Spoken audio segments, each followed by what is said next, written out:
Woo-hoo. Hey everybody, welcome to bonus content. It's me. It's Wow. Alex. Nobshin's here. And Scott White is here. What's up, everybody? No Tony, no Scott. They're spending some time with their moms. Not on Mother's Day, the day before. Which I'm gonna chalk that up to poor planning, honestly. But we're here. We can talk about moms. Moms are cool. Moms are cool. Are you close to your mom, Scott? I am. I Me am very too. much so. I know you are too, Nobshin. Man, I'm trying to think. Have either of you? I'll start with you, Nobshin. Have you ever played video games with your mom? No. No, never. No. Has she ever expressed interest in video games? No. No, really. She didn't see like cool anime game, and she was like, "I like the one with the spiky hair." Mm-mm. I'm sorry, I've created this a horrible image. I don't know. I've like it's such a quintessential part of my upbringing. Scott, have you ever played games with your mom? My mom was super addicted to Bust a Move back on the N64 days. Fuck. And she got like real good. Like I could not beat my mom at Bust a Move. But outside of we never really sat down and played many games together. She would try and play GoldenEye with my brother and I, but just get in a corner and spin around in a circle shooting. It was pretty funny, but she's more of a solitaire mahjong snood kind of mom player. Yeah. She's tried to watch me playing video games before. Mm-hmm. I don't know if it was here, if it was on the last time I was on IPP, or maybe it was in Video Game Book Club, the Persona 3 story, where she walked in when they were using their evokers to shoot themselves in the head, and I think she was like, I think it's book club. Yeah. Did that kid just shoot himself in his hand? It's like, no, Mom, he's casting magic. He's doing magic. That's how they cast magic. You gotta be brave. And evoke. But no real game history with her. Yeah, I grew up playing games with my mom, so it's like a very quintessential. I would not be as into video games as I am now, which is to say a good deal. Without my mom. My dad also liked video games, but he was just like the way my mom always put it was like, as soon as he beat Super Mario Brothers, the first one, he was done. He was like, I did it. I beat all video games. I'm done. But he would always like play the MLB The Show games. That's why he was always like a PlayStation guy, just because they had MLB The Show. I wrote an article about playing Final Fantasy VII with my mom. That was like the first RPG I ever really experienced outside of like Pokemon. Which is a different enough thing. I mean, she got me into RPGs. She got me into Zelda. She got me. Your mom sounds awesome. Yeah. And she likes video games. She has sought out and played video games on her own as well. She like probably the deepest cut was like she got way into one of the DS Castlevania games. I don't remember which one.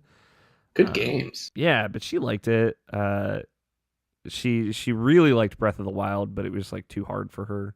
But she thought it was really cool. And I think probably her favorite game franchise is the Uncharted games. Nice. Which I played with her. Like I played the games and she would watch until the fourth one, and she played that on her own, which was cool. It was kind of reverse of her playing games and me watching when I was a kid. But Nicole Humphrey in the chat says, Alex, you should have your mom on the podcast. I've thought about doing a podcast with my mom, like a one-off. That could be fun. Yeah. My mom's cool. She could hang. She could talk about video games with Tony. I wouldn't trust Tony in that situation. Let's see. Justin says, my mom loved playing Tetris Attack with me. That's a good one. It's a SNES, right? I think it's been on a bunch, but I think Tetris Attack was mainly on SNES. Anyone play Tetrisphere for N64? I feel like no one ever talks about Tetrisphere, and it makes me sad because I love that game. No one ever It was played for N64. Oh, bummer. Yeah. You should. Shit. It's good. Good on 64. Mike Burgess says, me and my mom played a lot of Mario Kart and Luminous, but that's about it. Ooh, Luminous is a good one. Lumine, also the big bad in Mega Man X8. There you go. As I just beat that today, so it jumped out at me. Mike Burgess says Tony gonna get her into BDO. My mom just starts talking about zoning in Black Desert Online. Yikes. Yeah, it's Mother's Day tomorrow. Happy Mother's Day to any mother listeners of us, and happy Mother's Day to all of our moms out there. Shout out. You got any plans, Nabshin, with the ma? She's out of town. Okay. At a beach house. Ooh. Oh, it sounds like a nice Mother's Day. Living the high life. Nicole Humphrey in the chat said that she's taking her mom on a cruise tomorrow. That must be nice. Although, to be fair, I did go on a cruise with my mom last year for her birthday, which was nice. Ooh, I love cruises. I like a good cruise. I also, to some extent, hate cruises. But, it's you take the good with the bad. Take them both, and then you have the facts of life. Facts of life. Scott, what about you? Any plans for Mother's Day tomorrow? Going over to Becky's mom's and her folks and doing gardening. Ooh, gotta love some gardening. So, yeah, should be good. And then I'm gonna help my mom either next week or next weekend do stuff for her. So, cool. Her birthday was April 29th, so we did kind of a bunch of stuff just a couple weeks ago. So, cool. We're doing Becky's birthday and Becky's mom's Mother's Day kind of thing tomorrow. So that'll be fun. But other than that, just hanging out and chilling. My mom lives in Florida, which is not Maryland where I live. So I won't be seeing her, but I will call her. I'm really bad with gifts. Mm-hmm. So I always either think about sending her flowers or something too late, or it's I don't even know how to go about doing that. I'm sure there's websites for that. But I don't know. I'm very terrible at it. I ordered gifts for my roommates last year for Christmas gifts. And it was there was an error and both orders ended up getting canceled, and I was like, oh damn, fuck me. That sucks. Yeah, but they were cool about it. I had a thought and I lost it. Have either of you seen Detective Pikachu? I have not yet. Nabshin? No. Do you plan on seeing it, Nabshin? Where are you at with that? We'll definitely see it. Just to watch it, really. Yeah. Mm-hmm. Not really not really jazzed on it. I never really was. I just like the way they looked. Mm-hmm. And from reviews and from trusted people, it's more of a kids movie than I even thought it would be. So it's like, oh, that's cool. So it's it's not something I should expect too much out of, but it should be okay at least. So yeah, that'll be fine. That's where I'm at too. Because I was never hotly anticipating it, but it was that moment of when I first saw it, when you see the trailer, it's this actually doesn't look that bad. It looks weird and silly. And yeah, I love the kind of commitment to realistic looking Pokemon. Obviously, they hired. We talked about it before. They hired the guy what does that and who's known for that.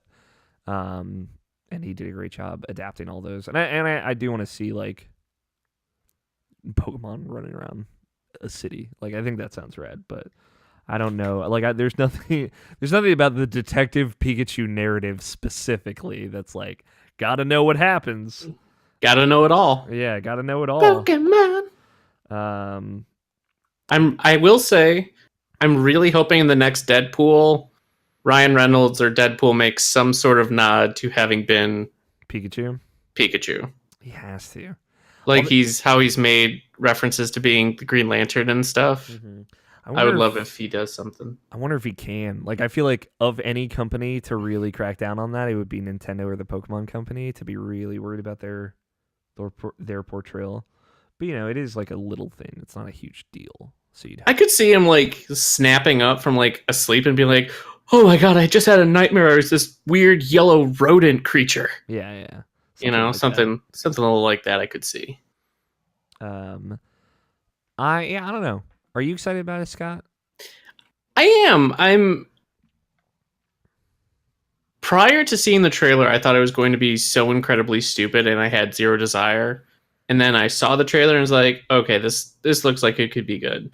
So I'm like, "Yeah, that'll be fun." I'm excited to see it, but I'm not like frothing at the mouth, needing to see it opening weekend kind of thing. So I showed my roommate. I'll check it out. The trailer. Who my roommate Damien, who is a fake gamer and and a fake person in general, but he's not like a huge Pokemon fan or anything. Mm-hmm. But he was really surprised at like how cool it looked. He liked all the realistic designs of the Pokemon and whatnot. So that's a good call out, Mike. He said justflowers.com is a good site for that. That's good. I think Pro Flowers was the one that you always hear on podcasts and everything. So I don't know. I'll look into it. Excuse me. Yeah, I don't know. I like everyone. That's like the talk of the weekend is Detective Pikachu. A lot of people I know liked it quite a bit.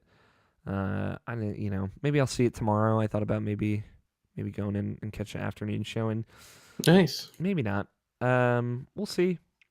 I don't I mentioned a little bit before we went live. I didn't have a lot prepared for bonus content this week. As we are down 2 folks. So if you guys like, we could talk about some video games. Oh man, what are those? Do you guys have your recording softwares ready? I do. Namchi, you ready? Yeah. Did you ever see this? It's a Sekiro letter opener, Alex. Does it come out? That's fucking so rad. Yeah. Got it from GameStop launch night because I had it pre-ordered. That's awesome. Comes with a little stand. Have you gotten... No, you haven't. Where are you at in Sekiro? Firebore. That's right. But now I have the strategy guide, so now I'm playing with power. Mm-hmm. And I'm confident I'll be able to vanquish. Let me tell you about the firecrackers, dude. They will change the game for you. I need to find the firecrackers, but now with the guide, I can find the firecrackers. So yeah, they're close by. All right, let's start recording. Yeah, man. On 1, 5, 4, 3, 2, 1. Cool.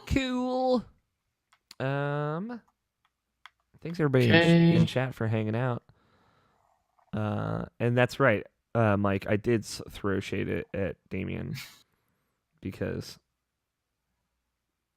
I wanted to. Now, do you see that picture of me with a beard? Mm-hmm. I look fucking good. I'm just saying. You do. You pull it off well. Yeah, the long hair with the beard. I was not expecting the combo to look that good. Obviously, I could never grow a beard that looks like that. Because I'm a feeble man with no testosterone. You have to try first. I do have to try. Man, the thing, every time I've let it go out, it's just like, boy, this is not it. And my hair, like my facial hair, comes in like a little lighter. It's like a lightish brown, kind of like my roots. See how far you can go. Maybe I'll keep shaving and we'll do a genuine shot at No Shave November this year. Maybe that's the time. So I feel like I need a little bit more time to just age a bit, get those hairs a little bit finer. We'll see what happens. I want to believe in the beard, but now every time I look at myself without a beard, I'm like, God, I'm ugly. So that's basically where I'm at. It's backfired completely. I stand by the fact you look exactly like Ray Chase, the voice actor for Noctis and a bunch of people right now. I can't think of what he looks like off the top of my head. In my brains, I'll pull up a picture. A companion image. Yeah, I guess. His hair is a little bit lighter than mine. But yeah. He's got an even bigger forehead than me. Nice. Like this picture, I think it's also kind of an Alex like look, like expression. Go on. Like throw on some longer hair on him. Boom. It's Alex with a beard. It's me. Let's see. Yeah, I guess. He does have that is a very Alex O'Neill expression. I'll pull it up for the viewers. That's very me. I would look like that. I would look that confused generally in any situation. Okay. Looking like you playing a rip-off GBA or Game Boy Color cart of some sort. It's a Reddit AMA Game Boy cart. I like that. Oh, nice. I gotta play that episode art and shit. Do you have to pay for that? Yeah. Fuck. They fucked up on that one. It wasn't part of the Royal Edition. Is it part of the season pass? No, because it's like a second season. Yeah, I'll do that tomorrow. I'd stream that too. I hear it's really good. I've not like heard an opinion on it. Like I've just heard people have played it. I've not heard if anyone liked or disliked it. So, okay, let's get started.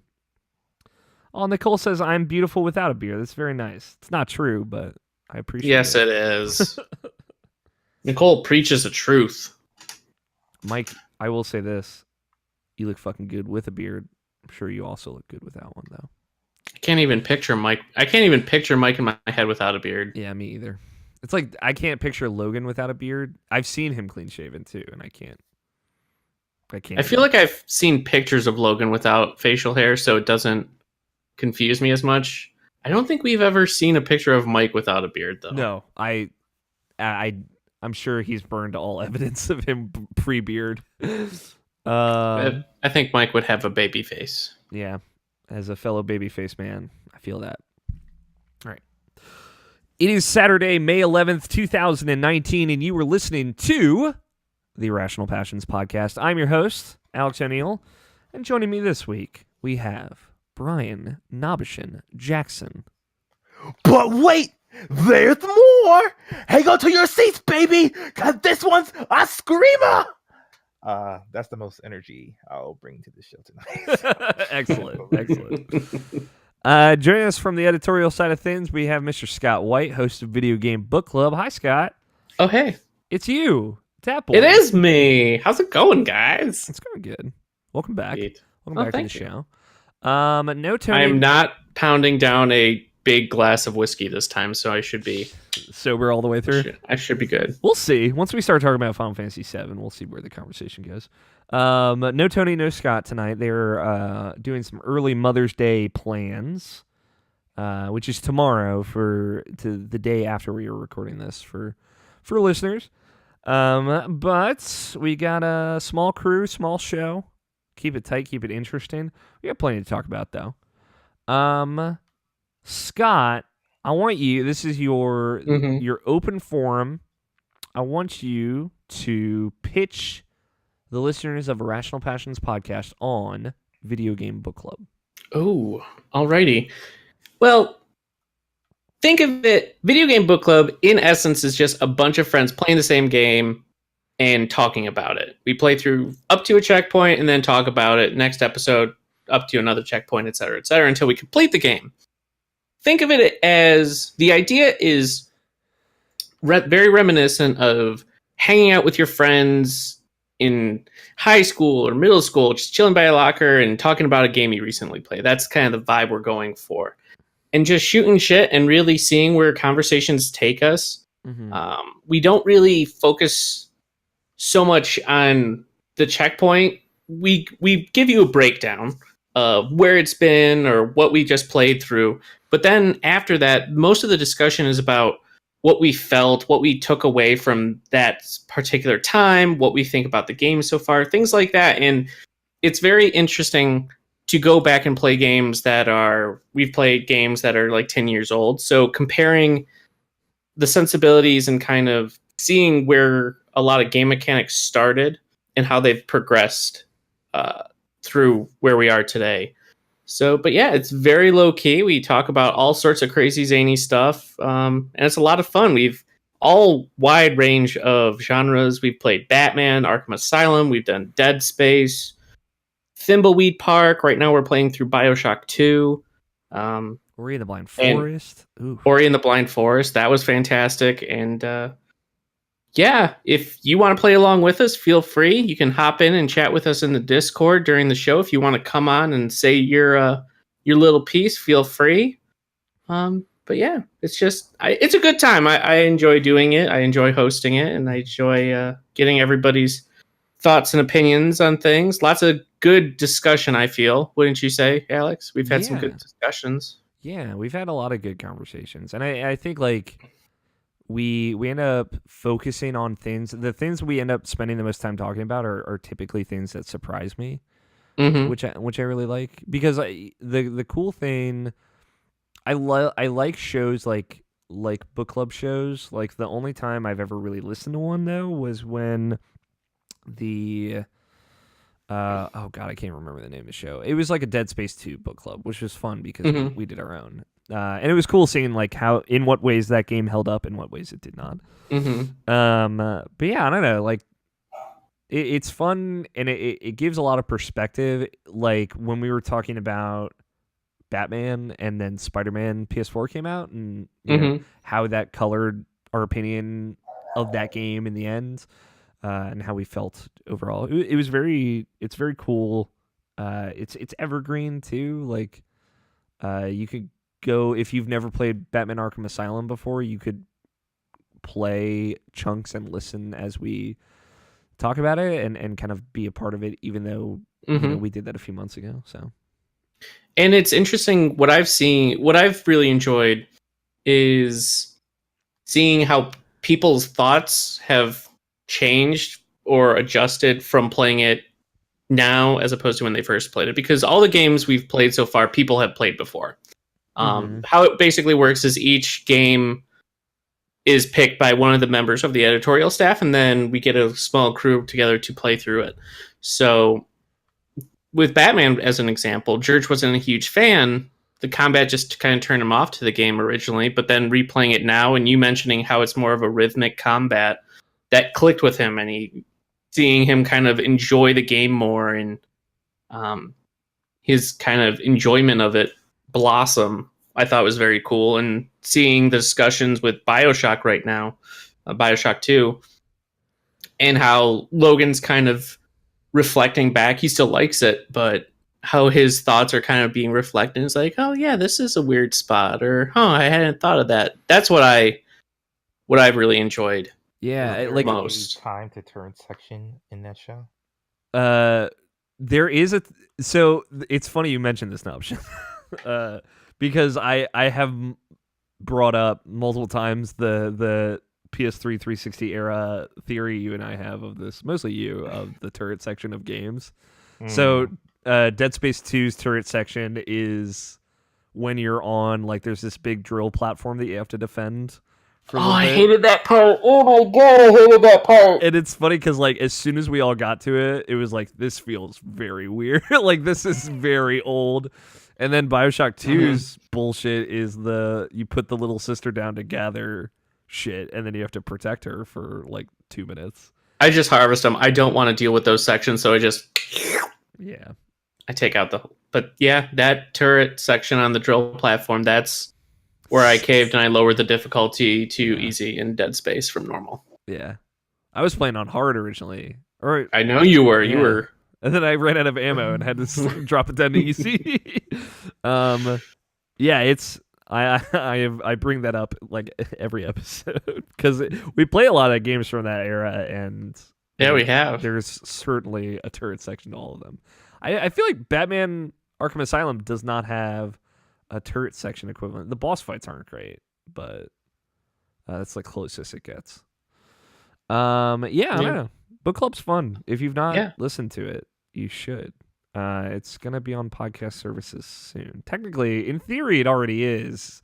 It's just we haven't put everything up and announced it yet. So I would stay tuned for the game after BioShock 2. It will be a cluster. It will be a glorious cluster fire. It's gonna be wild. I'm or something. It's you know what? I would say that's pretty close. It's gonna be dumb. And I'm excited to see, because we already know who the hosts are gonna be for that. I'm excited to see you just wrangling them, Scott.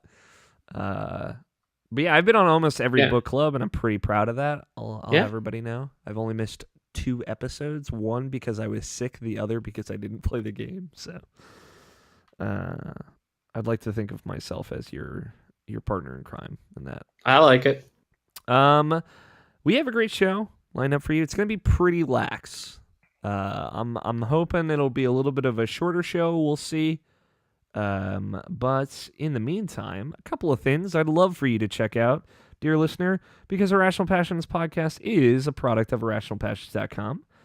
We had some stuff go up there this week, including Video Game Book Club BioShock 2 Episode 1. The fully edited feature-length version of that is up now. And you can check it out. Yep, and we recorded our discussion of Episode 2, which you can currently find on YouTube, but probably not when this goes up. So yes, it'll be out Friday, so 3 days after this is up. So otherwise, this new episode of Input, they talk about the riot situation, the walkouts, the meltdown, etc., etc.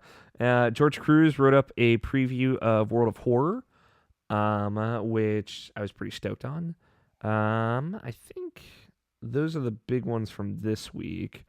If you haven't checked it out, on the Irrational Passions Presents feed, Namish and I talked about our top 50 games on Twitter. Namish, you made a Twitter moment. Is that what they're called?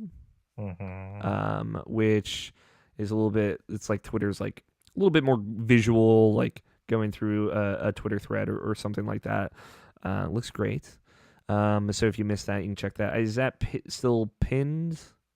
Yeah, it's pinned. And the best thing about having it as a moment is like it's editable. So like if the Royal is some reason better than Persona 5 for me, then like, I can just switch that out and say, how can you improve perfection? Make the Royal or something. Make it Royal, baby. And those are the big things. If you haven't checked out Irrational Passions Presents, also I forgot this one up on our YouTube channel. There is a video version of the review discussion that George and Quinn did for Falcon Age. Mike put together a little video format. We updated the logo for that. So we have a lot of things that are going to publish on that very soon. That we've been working on for a couple of months. So it's in reference to some old stuff, but it's a little bit more self-reflective. I'm pretty excited about it. So that's probably going to start coming out maybe even before the end of this month. We'll see how it's going. But yeah, check out Irrational Passions Presents. If you search Irrational Passions on any podcast app, it'll pop up. So that's really it. Irrationalpassions.com. It's a website for all that goodness. Let's get into the real good stuff, the video games. Scott, what video games have you been playing? Oh, so many.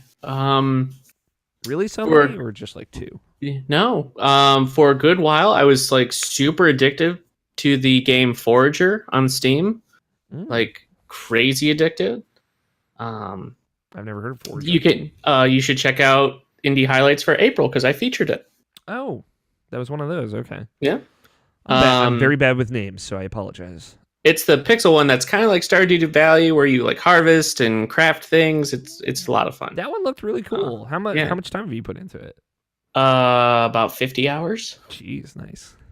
Granted, I figured out a way to automate a bunch of my things, so I have let it gather resources and craft things while I'm asleep.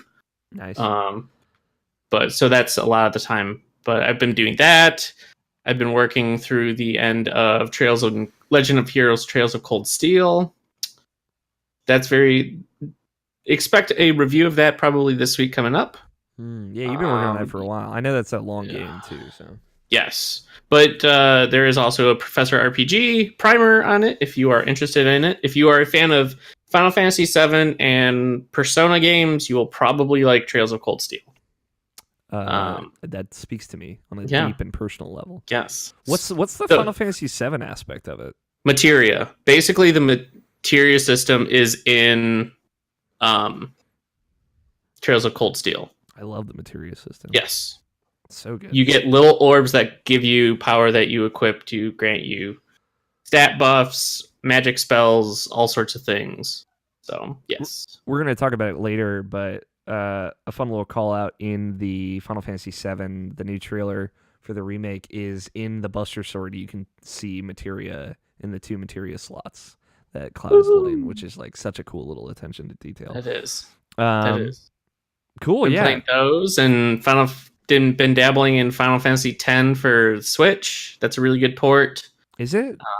Yeah, I think it really does well. It looks fantastic in handheld mode. It looks pretty good in dock mode as well. But I've been mostly playing that in handheld. Nice. Been playing a bit of Final Fantasy V, the kind of new open world randomizer. Career Day. That's been a lot of fun. I think it's you've been streaming that on the. Yeah, I streamed it once last week. It might be worth noting, like, you're a big fan of randomizers, and I wasn't familiar with them until I met you. Yeah. One of my earliest articles was all about randomizers. Yeah. How would you describe a randomizer to the uninitiated? For basically what a randomizer does, it takes known variables. We'll take Zelda or Link to the Past, for example. That's one of the more popular ones. And it randomizes all the placement of all the items.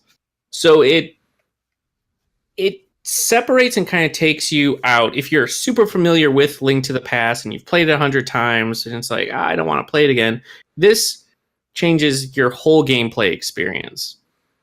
And it makes you kind of reevaluate how well you know the game. It tests how well you know the game, but it just mixes everything up. In some games, like Final Fantasy IV's Free Enterprise randomizer, or with this new Career Day with Final Fantasy V, it makes it an open world game. So it gives you open world access right from the start, and you have to travel across the world, finding key items, which will let you progress to eventually get to the big boss. So really, it just takes a game, mixes everything up, and throws you at it. And you can do it over and over and over again. And each time, it's a completely new experience. You kind of have to think on your feet. And they're really taking off, I feel, the past couple of years. You can find it for tons of games. Fire Emblem games, Final Fantasies, even Mario games have randomizers. Castlevanias. Is there It's any crazy. protection against like sequence breaking, like type things where you wouldn't be able to progress? Not. There's usually when a randomizer gets released, released, they have done enough testing and there is logic built in, so you won't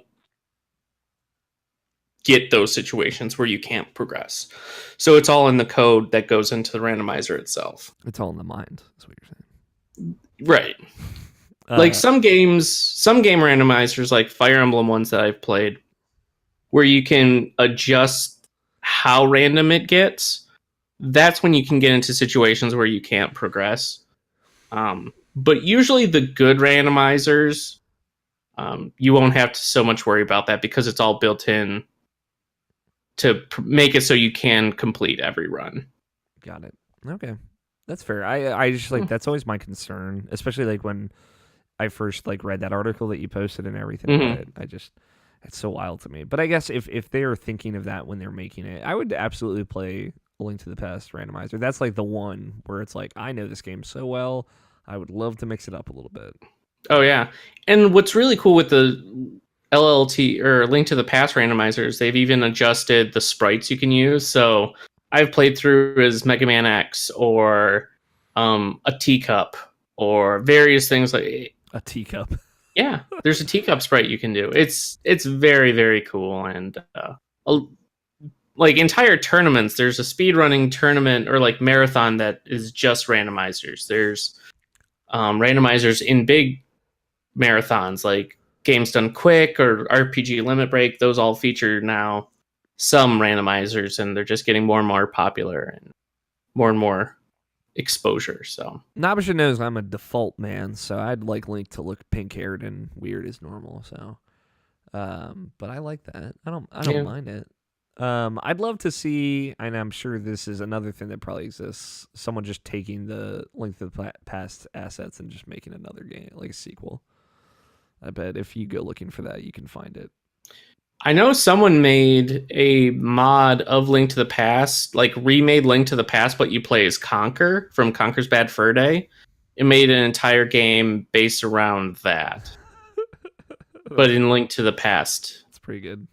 And they've also made a randomizer where you jump back and forth between Link to the Past and Super Metroid in the same game. So you find wild. Link. Yeah, you find Link to the Past items in Super Metroid and vice versa, and you have to try and beat both games. Hell yeah, I would play that. Yeah, it's pretty crazy. It's pretty nuts. It's pretty sweet.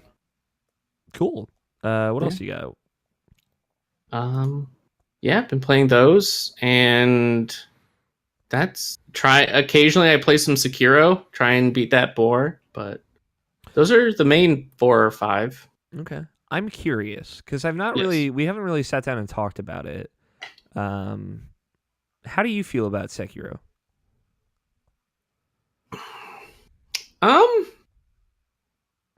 There's a lot of things I think Sekiro does really well. I love the traversal, I love the combat, and I love the aesthetic. My main gripe, I would say, with Sekiro over Dark Souls is I miss having more weapons. Mm-hmm. I wish there was some weapons I could get. I wish that I could get like a spear, keep the katana, maybe have a dual wield katana, and then like a kama. Just some variety to main combat. Kind of like how they did in Ninja Gaiden and Ninja Gaiden 2. Like when they remade it for Xbox and PS4 or PS3 and stuff. Not ton. Like I don't need the wide variety of weapons or movesets from like a Dark Souls or a Bloodborne. But give me like 4 or 5 weapons and I'd be good. That's my main holdup with it. It's like I kind of wish I had something besides a katana. And I know I have the prosthetics and stuff like that, but that's my main gripe. It's different because like the prosthetics are you're using these spirit emblems to use them, and it's a resource that you have to tap into. So it's weird. Like so many people have brought this up, and I'm not saying it's an unfair issue to have. It's just like, to be fair, like speaking of me being a default man, I'm like a weirdo who just finds the weapon in those games that I want to use and uses them, and it was like. I really don't like the weapon variety in the Souls games specifically. Like it's very rare for me to find a sword in those games that I like more than the katana, or like any non-sword weapon that I want to use for a lengthy period of time, you know? So like it fits that if I use like the Uchi katana in Dark Souls 1, Dark Souls 2. Great sword, by the way. Love that sword. Great sword. Hashtag Dex build. Yeah, always Dex build, you know. It's like it just translates, I guess, so well to me playing Sekiro. I never really thought about it that way, but and to be fair, like Dark Souls 1, I certainly experimented more. Maybe 2 to some extent as well, but there's definitely like a settle in period for me. It's where it's like, all right, I got my katana, I'm just gonna settle in now. Yeah. But like I like the focus. I think like something, and I'm sure you've learned this about me by now, Scott, is like I like minimalism to a big extent. Like focusing in on one thing and making sure it's great is like probably better for me than having a lot of variety. which is weird because like I like games that are random and have variety and stuff, but I think like in action games, that is the thing that really checks the box for me. So it's just such a non-issue for me. But I would say like, the prosthetics do fill a pretty big gap in that. There is a spear prosthetic, there's a shield like prosthetic. There's stuff that kind of fills the void a little bit. But yeah, and like you said, I'm very much in the same mindset in the Souls games where I find a weapon I really like and I stick with it pretty much for the whole thing. I upgrade it, I augment it, stuff like that. But I guess for me, it's in those games, it's me picking a weapon and sticking with it. Whereas with Sekiro, it's me being forced into a weapon and then just going with it. I don't need like tons of variety, but just like give me a few options. I think the Ninja Gaiden and Ninja Gaiden Sigma games are the best example, just because there's like maybe 4 weapons that you could use, and then if you find one you like, awesome, you stick with that. I don't need the 50 plus various weapons with all kinds of dex builds or build statistics and stats like you do get in other Soulsborne games. Just give me a couple. Just for if I do want to try something else out than just a katana. Namashi, you've been replaying a Ninja Gaiden relatively recently. Do you ever fuck with those other weapons? For certain situations call for certain weapons. But like mostly I use just the dragon sword. But like I use the lunar staff for like crowd control. I use like the claws for like certain situations and the nunchucks for certain situations. So it all depends. Oh, there's nunchucks in that game. That's cool. You playing first one or Sigma? I am playing Ninja Gaiden 2 because it's the Xbox One enhanced version. Oh, nice. I don't know if you saw, George tweeted about that specifically. Yes. And he's like way into it. I love him, like, say, just because he's weird to some extent, like you and I, Nabishan, of like loving old games probably too much. And I guess I would include you in that now, Scott, considering half the games you talked about are old games. I will cry if PS5 can play PS2 and PS3 games. I mean, I will cry. I don't know if they can get away with not doing it again. So drop the digital PlayStation Store or support it better. But I miss my PS2 and my PS3 games. Like I love my PS3 and it's still hooked up, but I just want one system that can play all PlayStation stuff.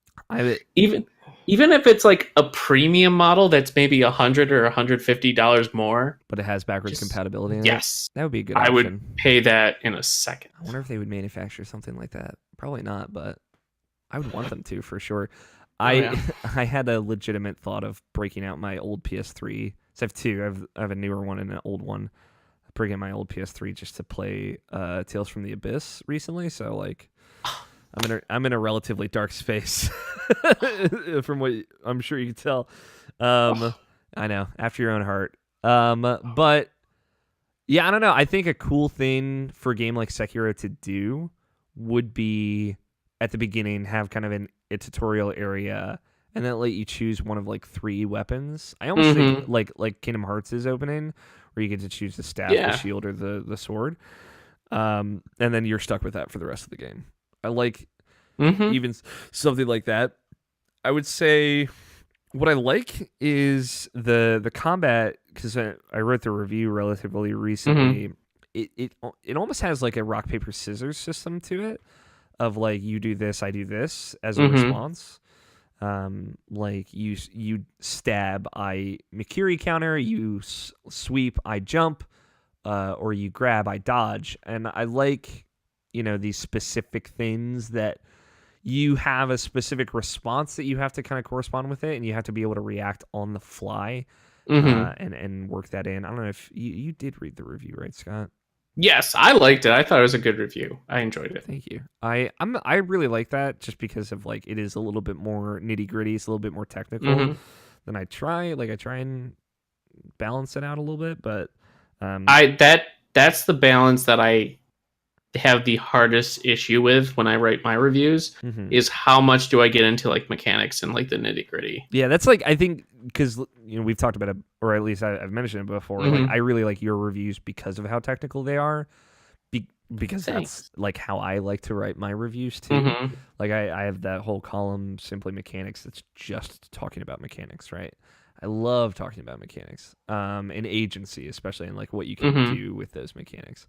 But yeah, I don't know. You like that is what you bring to the table, and I think you do it super well. So I would lean And then I into it. write an entire series where it's just mechanics. Yeah, exactly. So That's like 6 pages each. as a fellow mechanical writer, Oh, it's all right. sure. I wrote a small book about Destiny 2's raids. So like Yeah. I get you.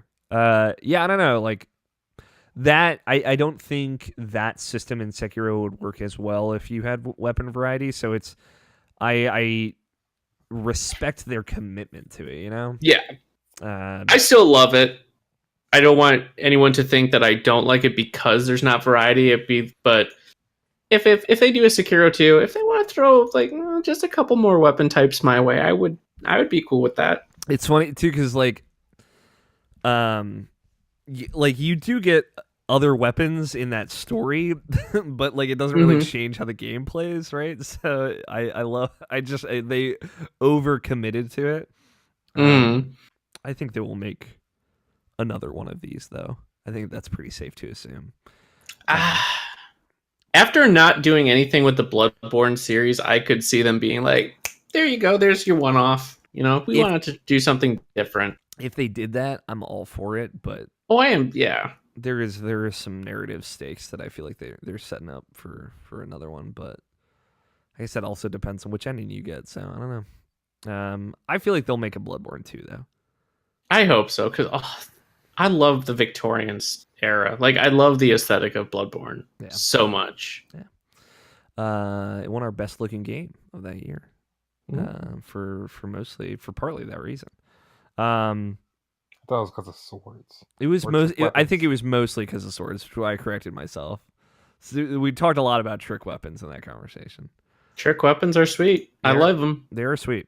Yeah, I don't know. I've not been able to pick anybody's brain about Sekiro. I'll say this: you're not even a third of the way through, Scott. So I do need you to play more of it. Oh, I'll play through. I'll play through. You got this. I got it. I got it. I'm gonna read up. I'm gonna do a montage, play some 80s like pump up music from Karate Kid and Rocky, and I'm just gonna power through and make some bacon. Yeah, it is fun. Like going back and I replayed through the game Mm-hmm. to get the bad ending. And like just once you know some of the things in that game, it does make that game a whole lot easier. But I love that just like, From's games before, they leave you very little room for error. You always have to be on your toes. Even if you've gotten good at it, you still have to try. Mhm. And I appreciate that. Oh yeah. Anything else you've been playing, Scott? No, just those 5. Nobishin. Video games. Goose egg. Goose Egg. Is this a video game? I was more a fan of Goose Egg 3 myself, but Goose Egg 2 is where it got weird. 3s get weird too, but Goose Egg. I assume that means you haven't been playing anything. No, it's been a busy week. Yeah, I get you, man. I don't know what it was about. I don't know. It sounds like you might be in the same spot, but I was just so tired after this week. Mhm. I haven't been sleeping well for the last week as well. I'm really, really excited that I don't have to set an alarm for tomorrow. it's such a good feeling, isn't it? It is a good. I mean, the thing about me is I will absolutely stay up until 5 a.m. tonight, Mhm. and I will for sure sleep till 4 p.m. tomorrow. So like, it is exciting, but it's also like that one part of me that's still not an adult yet. So They say you should set an alarm on your days off, and I say, fuck that. I'm curious now, Machine. Do you get up the same time every day? Yes. What time? Well, when I go to work, yes. Yeah. When do you get up to go to work? I have 3 alarms. One for what is it? 4 o'clock, 4:30, and 5 o'clock. Gee, you get up at 4 a.m.? 4 a.m. just to like prepare myself to wake up for the first alarm. So I have an alarm so I can prepare myself to wake up. I have a multi-alarm system as well, so you're amongst friends. I use snooze. Oh, I mean, I snooze too. Don't get me wrong. I'm snoozing multiple alarms left and right. When do you get up normally on like your days off? Probably around 6. That's like just me automatically waking up type of thing. Thinking I'm late for work when I'm not.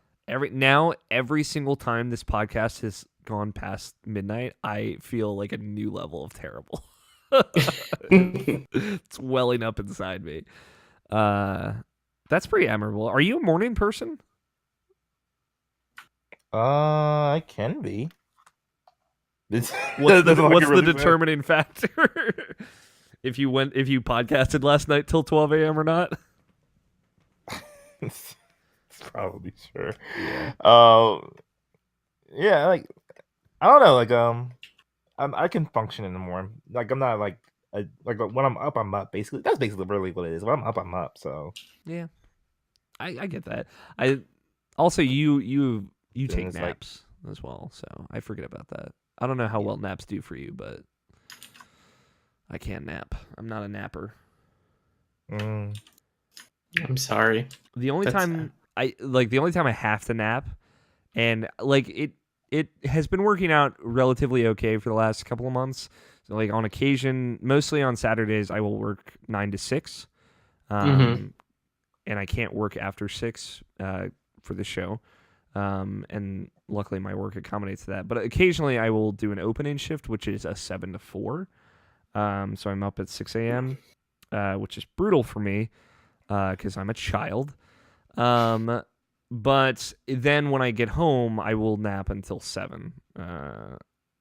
And I do okay with those naps. I will do fine because then I'll take a nap just before the show. Because otherwise, usually like I did not sleep the night before, so that will get me through the podcast at least. But I did that last week. I did that 2 weeks before that. I've been okay with that. So nice. do you nap every day now, Machine? no. Like like the reason why I'm so low energy right now is because I just got off work maybe like 30 minutes before we started recording. So Yeah, I worked. it's one of those things. Yeah, I worked late today too, so I didn't get home till like 6:40.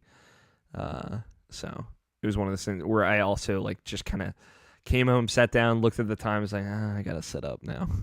I get you.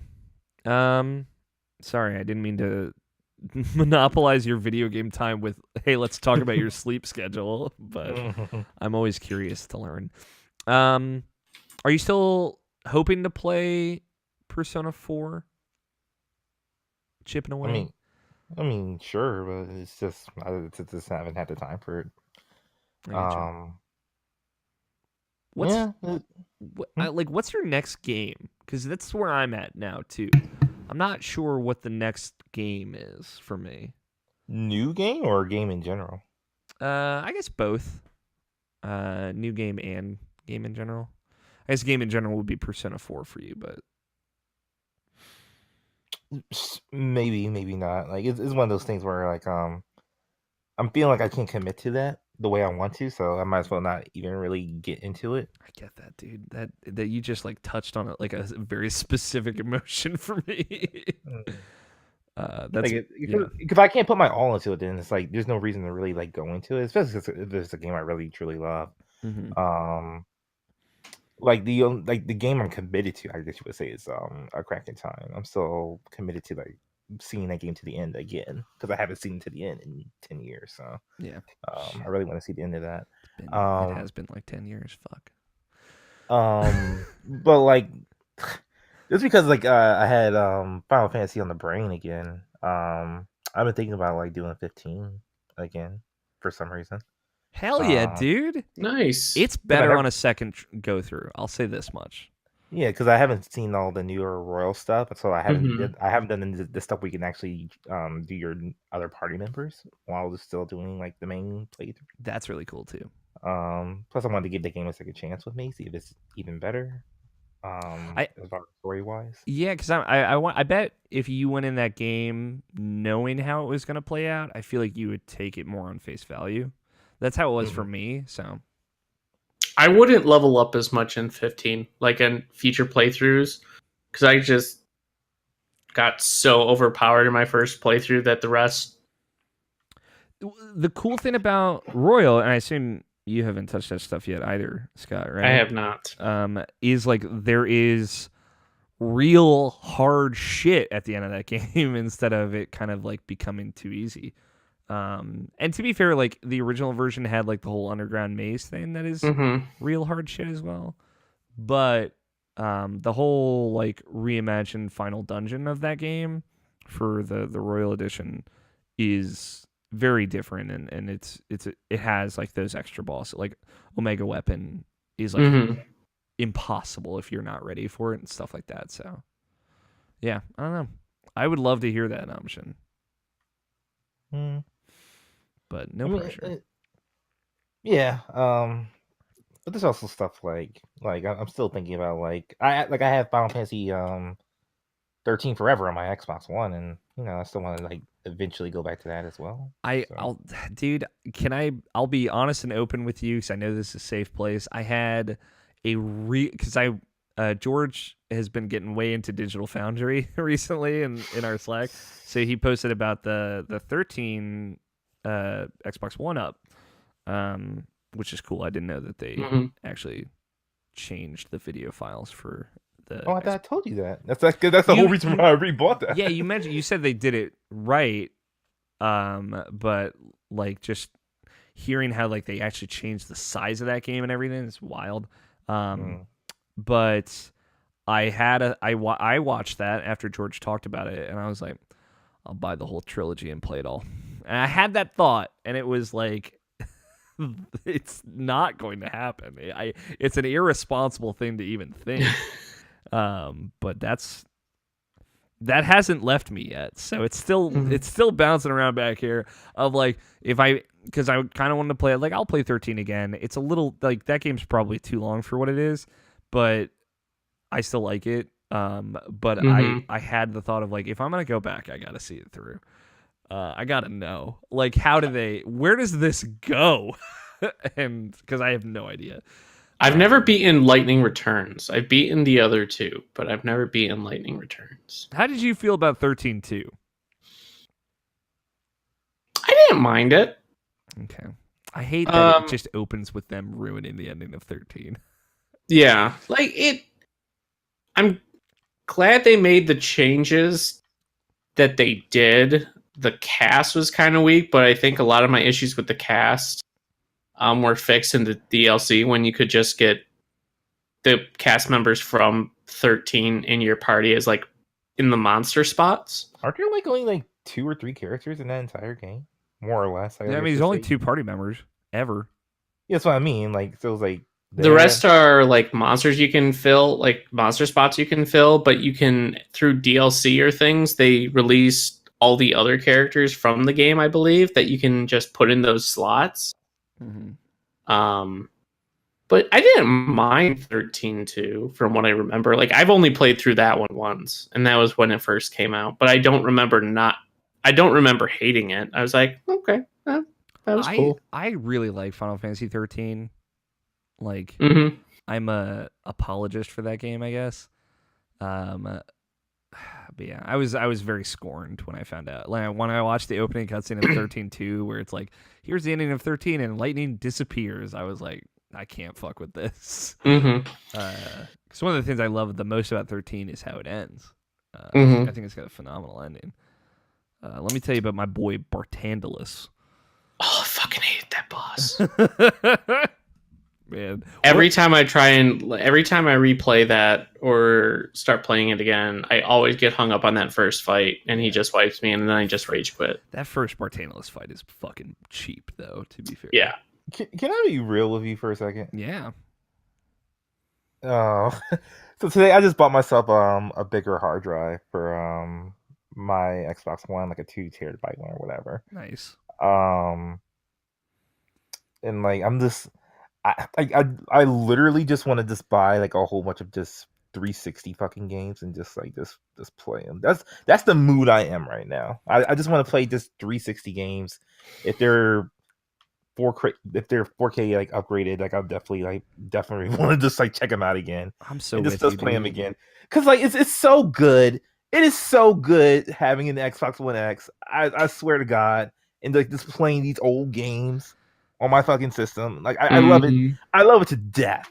And like this like that's what I'm saying. Like if PlayStation 5 just like lets you just play just like Old 1, PlayStation 2, games? and 3. Yeah. Dude. Like that's all I want. That's literally all I I don't want your I fucking don't give a shit about filthy graphics or PlayStation anything. Yeah. 5 games. Like, I keep don't that mind shit. loading. Just give me 1, 2, and 3. Just do, or like, hell, double dip and just do a retro system that's just a launch model PS3 that just has 100% backwards compatibility from PS3 to PS1. No, here's the thing though. I'd buy that. I do like the up-res stuff, and I think you're with me on that now, Machine. I'm in for Mhm. that. Yes. Yeah, no, we sound like such old men right now, but like so real. Like I'm so with you. There's so many good games that they haven't touched. Yeah. Again, the rest of Onimusha, the Xenosaga game, the Dot Hack series. Well, the original Dot Hack, not Dot Hack GU. Mm-hmm. There's so many good games. Shadow Hearts. Yeah, I just want to play old PS3, I want to play PS2, PS2 games. PS1 games. Yeah. Yeah, I Like, mean, cause like what, like not to talk about my fucking top 50 every goddamn week, but like, hell like yeah. but like I made a realization why I have like all my old systems, or at least a good amount of my old systems, is because I can literally just play them again. Like Mhm. every one of those games on my top 50, I could just play from one Mhm. way or another. Like Mickey Mouse, Magical Quest is like the only one that's like not in legal means of me being able to play that game again. But like everything else, like I'm able to play Super Mario World because I still have my Wii U. I'm able to play like, like these old PS3 games because I have it on my PS3. I'm able to play these PlayStation 1 games because you can play those games on PS3. So it's like, I don't know, man. I'm just in a weird place right now. I get you, especially like because I did the same thing. It puts you in a very nostalgic mood, going through your games and ranking them like that. Yeah, dude, I feel this because like I'm in a weird spot. Because the reason I asked like what's the next game, to bring it back to what I brought up is like I just don't know what it is for me right. I mean I know like Mario Maker is like the next game, but I'm like really is that it? Is like that all I care about right now? Astral Chain, baby. I mean, for sure, but that's like That's 3 months August. from now. I gotta figure out Like- what to do between now and then. Like honestly, the next game I'm 2.5, gonna man. That's true. July. like honestly, like the next game I'm gonna buy is probably Teen Sonic Racing just because. Mhm. And that's literally just because. Yeah, you'll play it once and never again. Probably. You guys aren't getting Persona Q2 in June? Well, I mean, we all know I can't. my story with that. The big thing about Persona Q2 that bums me out is like it doesn't have any English VO, which I know is a stupid thing. I'm the fucking guy who played Sekiro in English, so like that's a me problem. I'll own it, but I'm excited. No, I'm right there with you. I'm excited to read your coverage on Persona Q2, Scott. I'm gonna live thank you. that game through you. Do you know my history with the Persona Q? Didn't you like play it a shit ton and then you lost the cart or it got stolen or something? I lost on an airplane. Nabashin did bring up at some point the fact that there might be saves of that game on my 3DS. So if I bought a new copy, I might be able to get the save back because it does. You can back up the saves to the SD card. Mm-hmm. So I don't know. I wouldn't. I don't know if I'd want to buy that game again to find out is the thing. But if I could find out some other way, I would. Yeah, I get you, Noption. Because I'm like kind of interested in Rage 2. Because people whose opinions I respect played it and told me that I would like it. But I don't know. Like that and like that's the only thing in May, really. And then June, Mario Maker, and obviously I'm really hoping for Ori and the Will of the Wisp to get Shadow Drop during E3 because that feels like the right move for that game. Yeah. I know that's just wishful thinking, but I feel like that's just going to be like a September game, just like everything else. But yeah, I don't know. I'm with you, Nopsha. I'm playing Persona 5 right now. That's the only thing I'm playing. We'll get to it, but you know, I'm just sitting here playing old games too. So, okay. What's the next game that you're gonna play though? Like that you're into? Probably Mass Effect again. Nothing.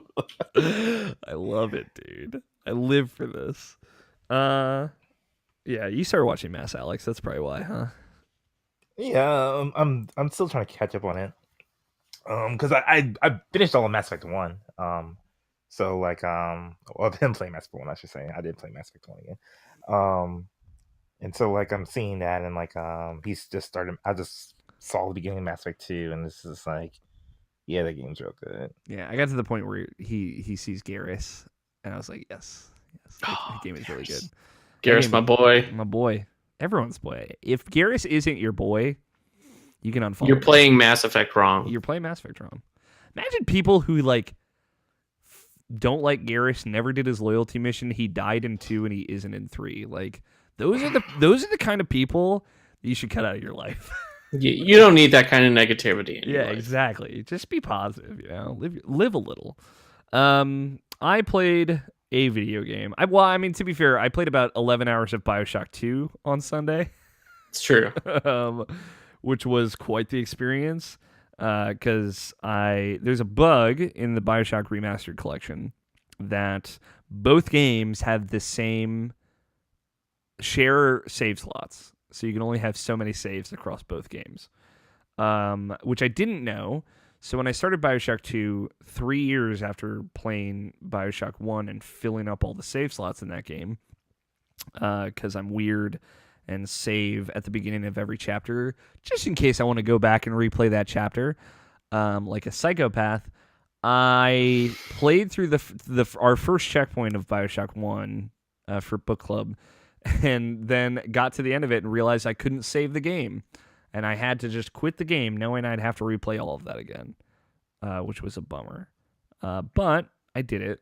I replayed all of it after deleting BioShock 1 saves so I could actually save the game.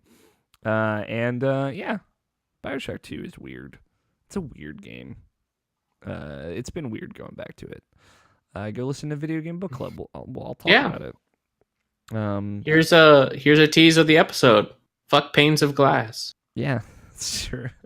It's very surreal for me to know that is your first game set in Rapture, Scott. But again, we talked about maybe you streaming BioShock 1 in the future, and I'm very excited for that.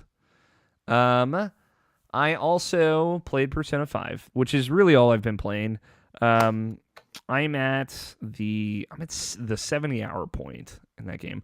I started 2 weeks ago at the 15-hour point. I didn't know you played it that much, dude. Yeah. I saw you. I understand you're playing it, but I didn't understand you played it that much. You were playing it. What did you think I was doing? Dude, I don't know. I don't know, man. That I'll say this, like, it is very kind of scary to me how easy it was for me to commit to that. You talk about like you start playing something, you're like, I don't know if I can commit to this. I like 3 hours into picking up where my save had left off, I was like, yep, this is my next like couple of weeks for now. Yeah, I mean, like honestly, it's been a trip playing that game again because like it's two things, right? It's me playing for a second time, so I kind of know. I know relatively what's going to happen. Obviously, it's been a couple of years, so it's not like I have it memorized or anything. And now that I'm like after the Futaba dungeon, like it's all new again for me. It's kind of like really the second viewing of everything from that point on. When I played it the first time, I did New Game Plus like right away, and I went up through up to the Futaba dungeon, and then I would say like 8 months ago, I started a new playthrough, and I just beat the first dungeon and stopped. So this time around, I'm just picking up where that save left off because I didn't want to go through the intro of that game for a fourth time. Which was the smart call. I don't think I would actually still be playing it if I had done that, because it is a very, very long intro. At least the first dungeon's 15 hours, to get. That is when you're on the other end of it, and it's like, man, that is a lot of time for like. Yeah, that tutorial breakdown is it's a slog. Yeah, it's a lot for, and I mentioned that last week, for especially like for going back to it. I think it works really well, much like Persona 4's intro. I think it works really well for a first time. It does a really great job of onboarding you to this is what Persona games are, and this is how it works, and this is how you optimize what you got to do. And like I said, I think 4 also did a good job. I think it did a better job personally, but I also think some of the story hooks of 5 are a lot better. And obviously, once you get to that first dungeon, I think that goes a lot better.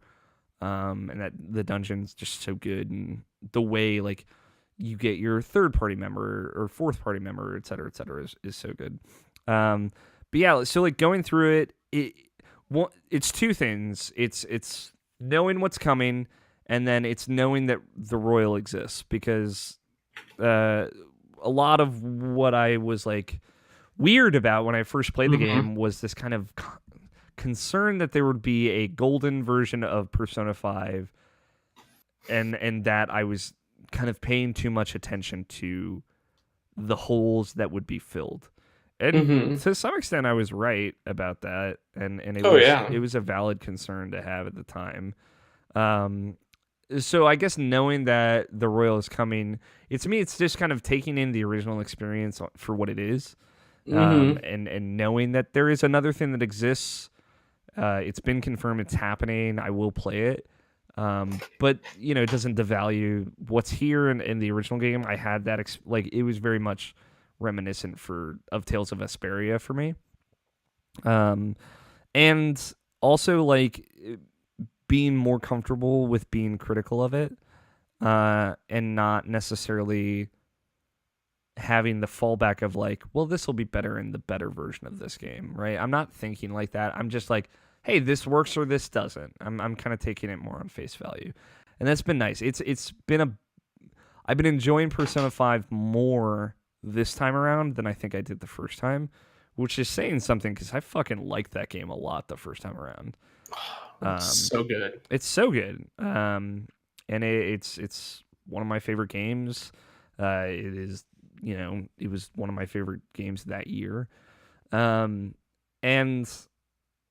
it's interesting just like seeing the things that I would hope that they would improve, but not that they have to, or not that it would make or break the Royal, but like the things I'd want them to improve the next go round. Like I just finished the Okumura dungeon, and it's like, man, he does not get enough screen time in that game. And if you compare him to like even Kaneshiro and the other villains, they talk about Okumura a lot, but you really never see him do anything bad. He's just kind of a jerk when you see him interacting with Haru. He's awful, like, don't get me wrong, but it's like, man, they should flesh out some of these villain characters a little bit more, or at least give you more time with them. And it's funny, like, seeing it again, I'm like, wow, I actually really like how they introduced Haru into the story. I like how she came in and kind of was caught up on everything.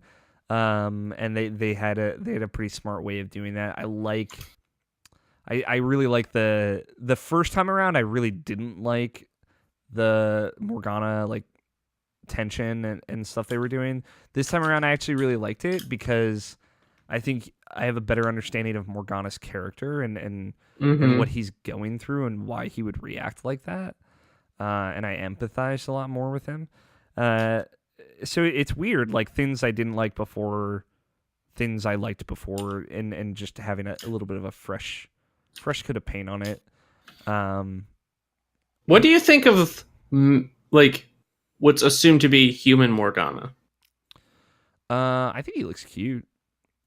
My big thing is like that is such a big part of the end of that game, like that conversation, and it's also like something Morgana Mhm. brings up constantly of like I've got to be human, and the way they pay that off in the original, like I thought was really interesting and it was surprising, and it's such a big thing to change, like it is of the changes they're making for the Royal, like it's maybe the biggest.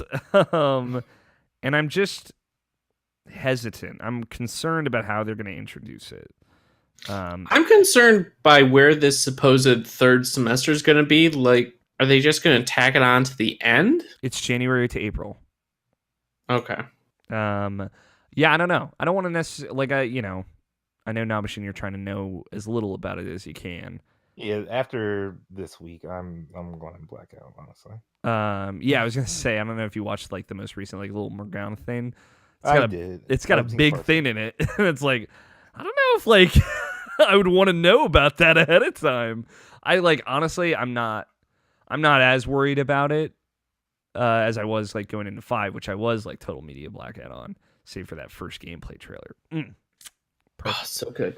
But yeah, I'm less concerned about it, but it is one of those things of like I do still want to be surprised, like Yeah. I want things to kind of take me off guard. But I love the thing about the Royal, and it is a thing that is hard to appreciate about Golden and Persona 3 Fez to a much less extent, but like they are really changing that game front to back, right? Every moment from the beginning of the game to the end of it is going to be different because of Kasumi and like her being there from pretty much the beginning of that game. So like I'm excited, and I'm expecting there to be a lot of stuff more like the beach scene in Persona 4 Golden, or the ski scene, or the dating, like what's it called? I forget what like the event is called, but like the big date, like we're gonna get a date tonight, and the motorcycles and stuff like that, like the little touches throughout Golden, I think really make that experience shine. And like you tweeted out this week, Nabashin, the guy directing Persona 5 Royal is the guy who directed Persona 4 Golden, so they're doing everything right. I'm sure it's gonna be great, and I'm so excited to play it. And honestly, like I'm glad I'm replaying through Persona 5 because I'm seeing things I didn't see before, and I feel like I'm just having a better time with it because I've had time to take that pressure off. Mm-hmm. And that was like very much self-induced pressure when Persona 5 was happening, but it was a lot of like I feel like a lot of pressure that I have to like this, and if I don't, it'll be bad for me. And now it's like I can be critical of this. I can also be honest with myself and say like I like this a lot more, or I like this a lot less. When do you think we will get the first tease of Persona 6? I'm thinking 2021. So I'll say this, Scott. It's been weird for me, because I've anticipated Persona 5 since 2009, right? When Persona 5 was announced and was coming out, never in my head did I think there would ever even be a Persona 6. So now, obviously, on the other end of it, where it's like, well, of course there'll be one. I don't know. Mm-hmm. They're going to do another game between. Well, they have SMT5 coming out on Switch, which hopefully we'll hear something on at E3, because we haven't heard anything since it was officially announced. Yeah, which was January 2017? 2016? 2017. Yes, we'll say one of those. It's 2017. I got it. That was the Switch unveiling event. So it's been 2 years. I feel like now would be a good time to show it. I don't know. I would say 2021 is probably smart. I did have a thought though, Namashin. You know what the first fucking thing I'm gonna do in Persona 5 The Royal is? I'm gonna walk into that goddamn laundromat. I'm gonna see what it looks like. Because every time I go in there, I'm like, how did somebody let this happen? It's absolutely one of those things that like enhances the experience. It doesn't. It's not a detriment at all. It's just so absurd. The weird like PS2 textures of the fucking laundromat. It's like almost like somebody made that room and was like, these are just stand-in. We'll figure it out later, and they just forgot about it. But yeah, if they're doing up the textures in that game and making it 4K compatible, I want to know if they fucking made the laundromat better. But yeah, it's fun. Like I don't know, I've been using the things that you get in that game way more, and so I maxed out Kawakami, the teacher, which I didn't do my first playthrough. It's cool seeing that story through to the end. I really liked it. I've been using her a lot more to like make coffee, make curry, do the laundry, and do the post mementos massage and stuff like that. I've been I did the maid cafe, which I never did in my original playthrough. By the time I got to Akihabara, where it is, like I had already maxed out my charm because I was trying to romance Makoto. So yeah, I've been playing it differently. I've been trying to see other parts of that game.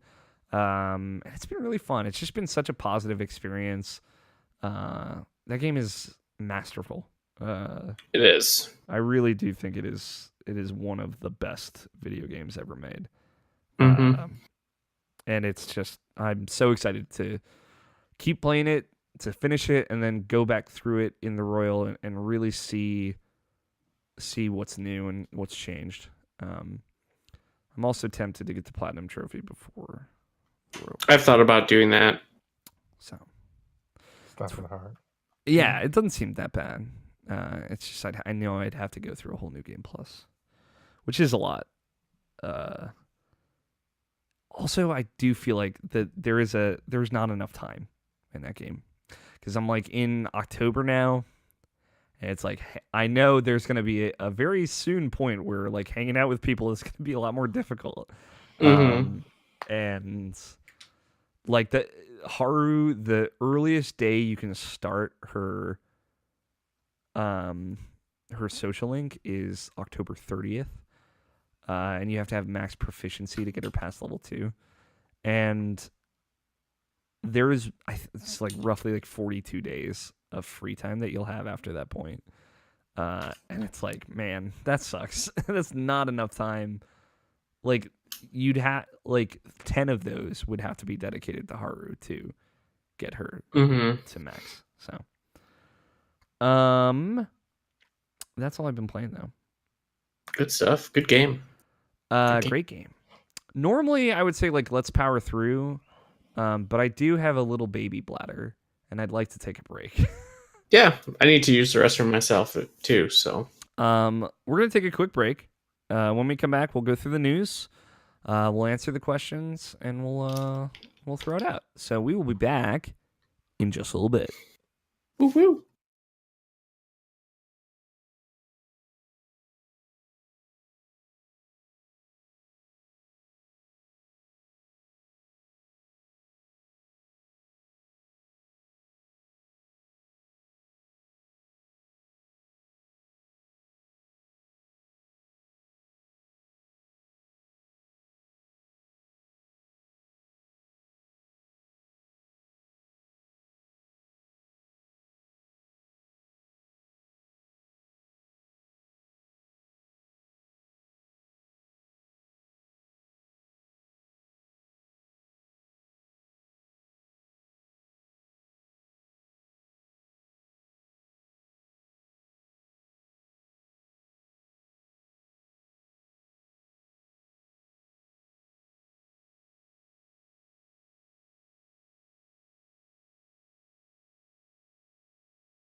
Funky Fresh. That's the wrong music. Wow. I've never done that before, and that's pretty impressive. News in gaming. Let's talk about some news. Because video games don't have enough of that. Ghost Recon Breakpoint was announced this week. The follow-up to Ghost Recon Wildlands. Did you... I know you didn't, Nabishin, but... Scott, did you ever fuck with Wildlands? You don't know that. I don't. Yeah, man. I played a lot of it on Xbox. I really liked Wildlands. Okay. Did you fuck with Wildlands, Nabishin? No. That's why I thought, you fucking piece of shit.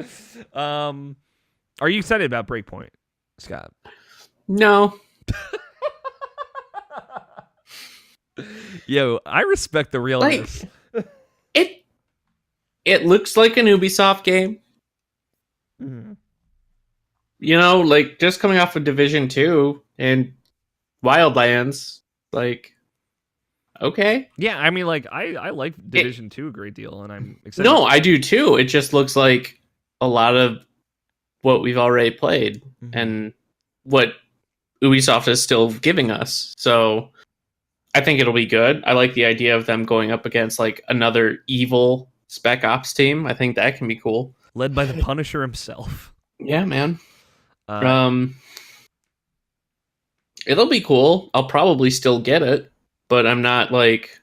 That's the thing with Ubisoft games. Like, I don't find myself anymore like getting super excited for Ubisoft games, as opposed to just being like, yeah, that'll be cool. I'll probably pick that up, and then just kind of shrugging it off. Yeah. Because there's such a known commodity nowadays. Like, you know what you're getting. Yeah. I don't know. I like... To some extent, I'm with you. To some extent, I'm not. But, like, I also don't play every Ubisoft game. So, like, I don't know. Like, Division is, like, a very specific itch that it scratches. And, like, Assassin's Creed has been different enough, at least from itself in the past, that that I've enjoyed it. Like, obviously, I have my problems with Odyssey. Even though I generally like that game a good deal. Yeah. I think they're starting to blend. I think Assassin's Creed is becoming much more just Ubisoft style. Yeah. Where the other ones weren't. I don't know, like I feel like they are trying to take Assassin's Creed in the... I mean, obviously it's like a very full ass RPG now. And I think like, you know, Wildlands, I don't know if there's actually levels in Wildlands. Yeah, there are. Okay, that's weird. I guess that makes sense. There's a skill tree. It's in a world with Division and Division 2, or like Division 2 and Wildlands, they're so similar, I feel like, to me. That's fair. Yes, Division is, I guess, more RPG focused, like it's got loot, you know?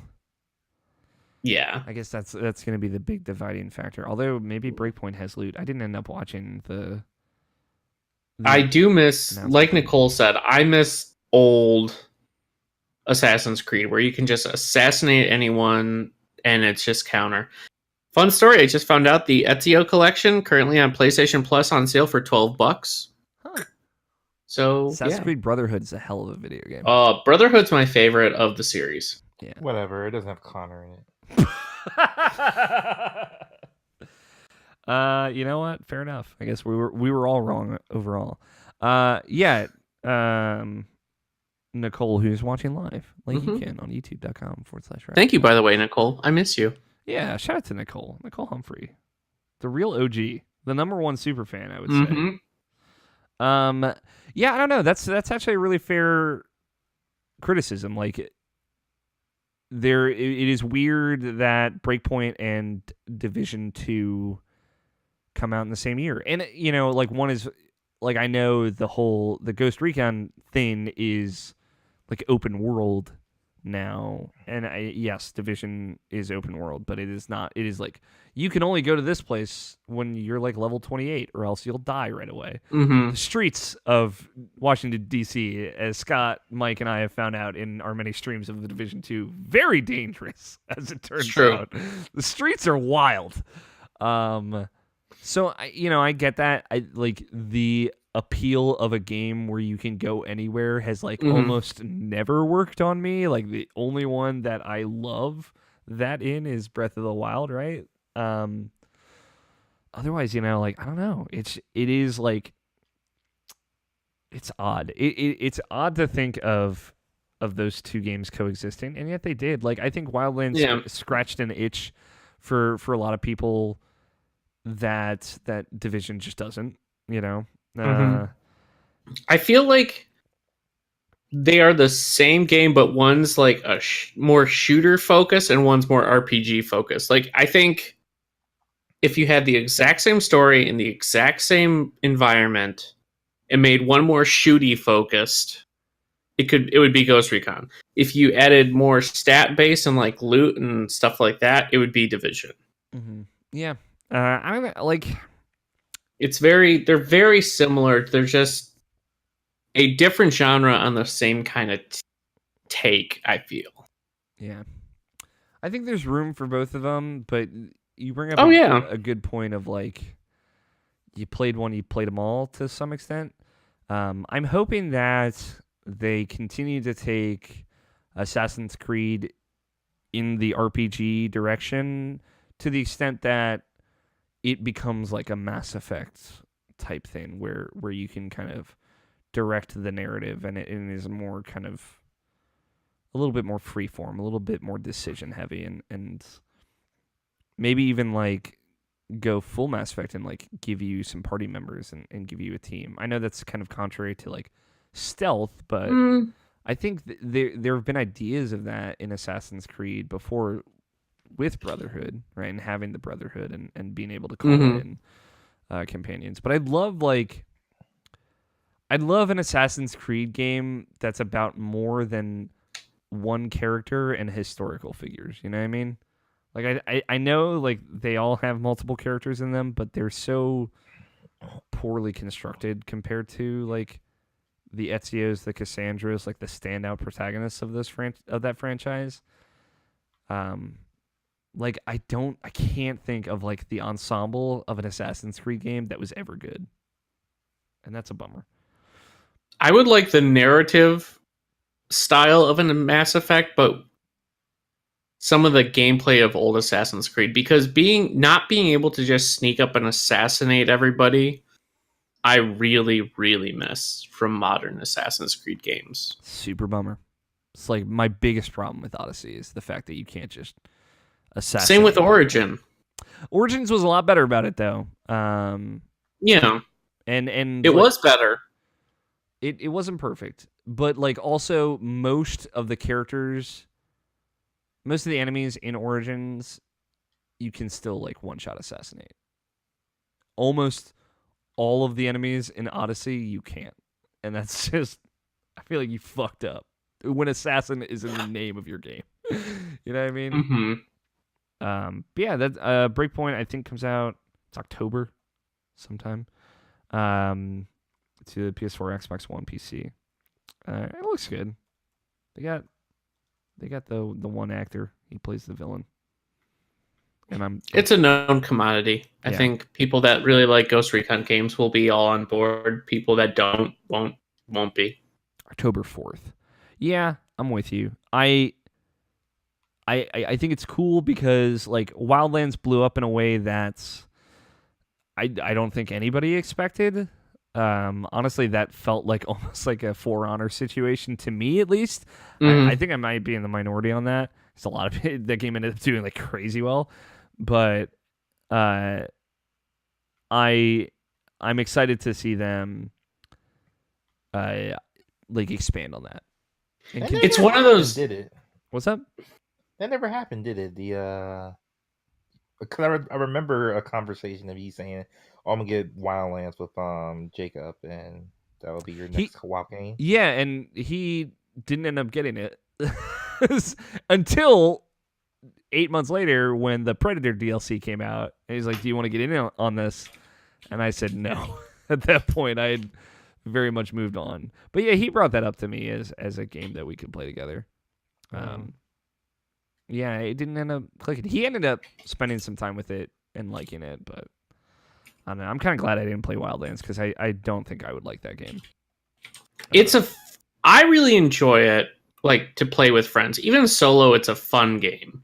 Like, I think it's a much more fun game to play by yourself and faster paced to play than Division is. Yeah. Like, I really like if I had to pick one or the other, I would probably pick Wildlands over Division.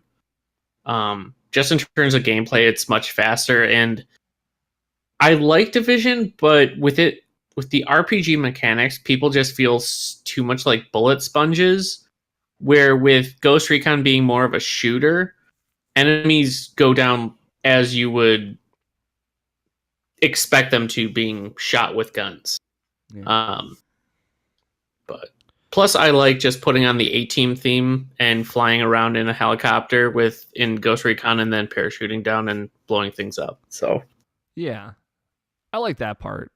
Mm-hmm. Well, if you ever get it for Xbox, let me know and we'll A-Team it up. Yeah. I don't know. We'll see. We'll see how Breakpoint does. I'm really curious because what did you say now, Mission? I say anything. Okay. I'm really curious how Breakpoint does because Wildlands came out in March, and I think that was a big part of. Actually, that's not true. It came out in March 2017, which was like a horrible time for that game to come out. It ended up doing very well. So, I don't know. I like Wildlands did well. It came out earlier in the year. This is coming out in the fall holiday season, and it is obviously a follow up.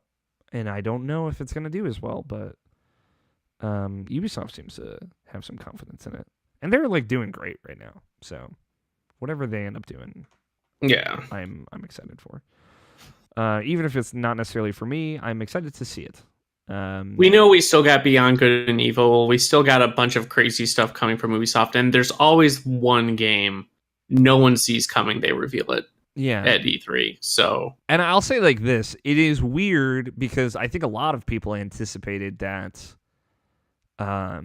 Watch Dogs 3 was going to fill their fall slot this year, their big open world fall slot. But if Wildlands is coming out in October, or Breakpoint, excuse me, then I don't think Watch Dogs 3 is coming out this fall. Next February, though. Seems like primo release date time. The other big news of this week was State of Play. There was the second ever State of Play, which is PlayStation's equivalent of a Nintendo Direct, right? It is a, hey, from us to you, directly live-streamed, pre-made video announcing, unveiling, and showing many games. The big tease game for this State of Play was Medieval, which we haven't actually heard about since the last PSX in 2018 or 2017. Yeah, it's been pretty quiet. Yeah, they put out a gameplay trailer between then and now a very long time. I think it was like February of 2018. And there's been literally nothing on it since. So,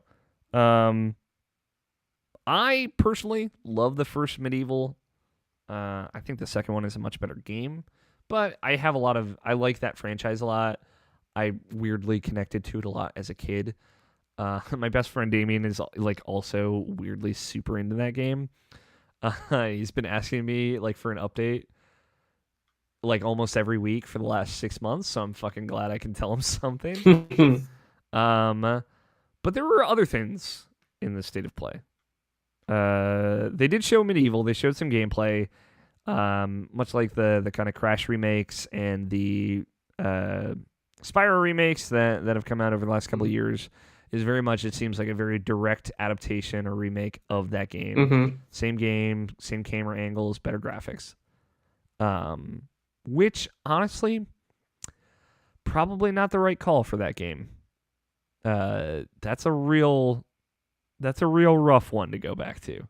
And I like that game, so just saying. But there were other things. bigger things, let's say. Little things just sprinkled throughout, Yeah.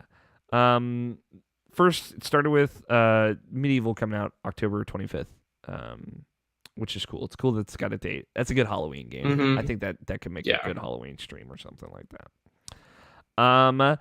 Monster Hunter Iceborne got shown off. The expansion coming out this September. It was announced last year, right after the Game Awards. Not during the Game Awards, right after. But it's a big expansion. It's adding a whole new area, icy area, a bunch of new monsters. They showed off one of the new monsters, or a couple of the new monsters. So This is a big moose monster. Looks cool. Yeah. The ice area looks cool. There's new story stuff. It looks big. It looks like a big expansion. And they've not, as far as I know, they've not really done something like this for Monster Hunter before. They've obviously done their kind of re-releases with more stuff, but they've never done like a paid DLC expansion. So, Well, at the same time, though, like a lot of the previous games were all on handhelds, and yeah, this makes they more didn't. sense. They weren't. Yeah, exactly. They weren't really conducive to like big upgrades. I mean, the Monster Hunter 3 for Wii had Monster Hunter 3 Ultimate for Wii U, which added a bunch of stuff. So I think it's more just they can do it now. Yeah. But yeah, it looks very cool. It's them like continuing the Monster Hunter World trend of trending toward things that make more sense, for modern video games. And that game has done insanely well for Capcom. So crazy well, the best selling Capcom game ever. Capcom is on fire these past couple of years. Between that, Resident Evil, Devil May Cry, Resident Evil again. And yet those fucking cowards still won't put out Beautiful Joe remastered. So, dude, dead to me. You're hitting me. I know, dude. It's you, me, and Nobishin over here. Apparently, the only three people that liked Beautiful Joe. Where is Beautiful Joe? And they like tease it because they had in Street Fighter V they have cameo costumes. They have one of the characters you can dress him up as Beautiful Joe, so they remember him. He's in Marvel vs. Capcom 3, and he's great in it. Yeah. Oh, man, Beautiful Joe, man. I just want to play Beautiful Joe 2 again, honestly. I want a Wonderful 101 in the gameplay style of Beautiful Joe, with Beautiful Joe stopping in. As one of the 101s. Yeah. That is a perfect storm for you there, Nobishin. That's what I want. That's what I want real bad. But anyway, they announced a new game from Sony Interactive Entertainment, from the same studio that made Friday the 13th, Predator, which was I feel like blindsided everyone. Mm-hmm. This didn't leak, at least. That's wild. It is an asymmetrical squad-based shooter. So it's Evolve, but with the Predator. Which honestly, you couldn't have sold me more. Yeah, I think that'll be cool. I think it'll be really cool. I think there is this needs a bigger budget than what it's getting. Yeah, what it's getting, but also Friday the 13th. But also, I think there's it's just such a good idea, Mm-hmm. I know I'm a Evolve apologist, but I'm an apologist for a lot of things this episode, but I think squad versus hunter versus squad, like that dynamic is so good. And obviously it was just like a very brief tease of this 4-person squad walking through a jungle, and then it pans up to see the Predator invisible in a tree, clicking, as he ought to do. But yeah, if they do this right, I think this could be incredible. And I know I'm probably have a clicker skin. I hope so. If Sony's making it, it's a weird exclusive. It's weird who's making it. It makes more sense who's making it, and I know. It's a weird thing. I don't know how this got greenlit or how this was pitched. I'm certainly curious.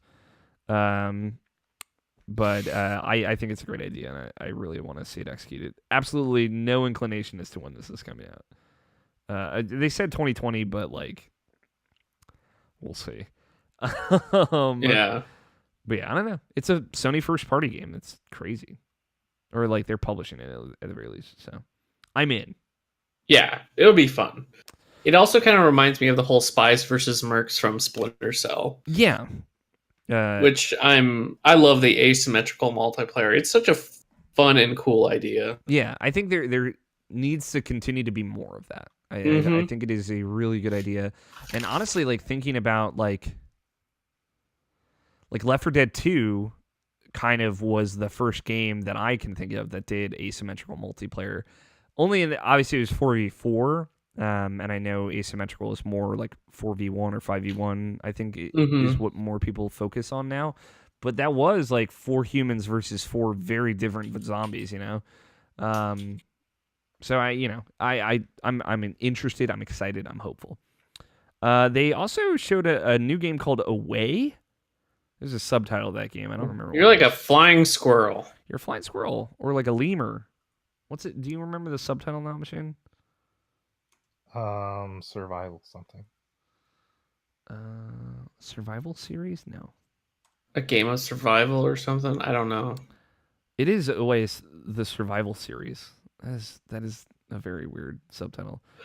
That I don't remember if they gave that a date or anything, but that is like you play an animal, live in an animal world. It looks like a kind of an action platformer to some extent. Maybe not action, but I like the idea of you being an animal that moves and jumps in the way an animal would. You know, like I think, but you know, like video game characters jump really high, and it's like this doesn't make any sense. But now you are controlling a thing that it makes sense to jump and maneuver around. Like it's a contextualized platformer in a cool way.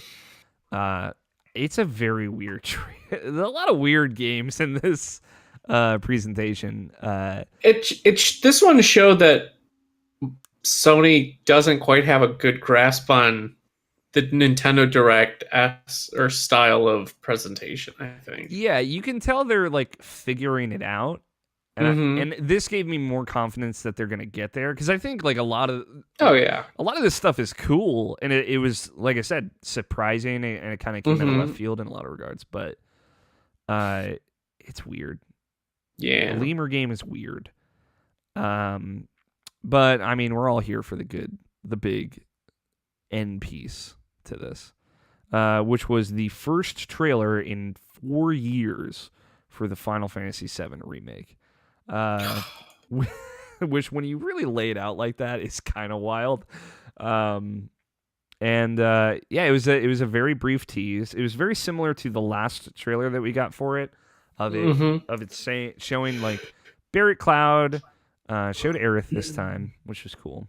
More of Barrett, a little more Jesse. Barrett, yeah, Biggs. More Jesse. No Wedge. To be fair, going back watching that last trailer, Wedge looked a little rough. I'm gonna be real. But yeah, it showed the opening Midgar section with some music, some gameplay, and a tease to stay tuned for more in June. This was exactly the right time to do this. Yeah. And I'm curious, Nabashin, do you think like this is the kind of thing? Does this set a dangerous precedent for State of Play as far as like the level of announcements that can be in it, or did this fit?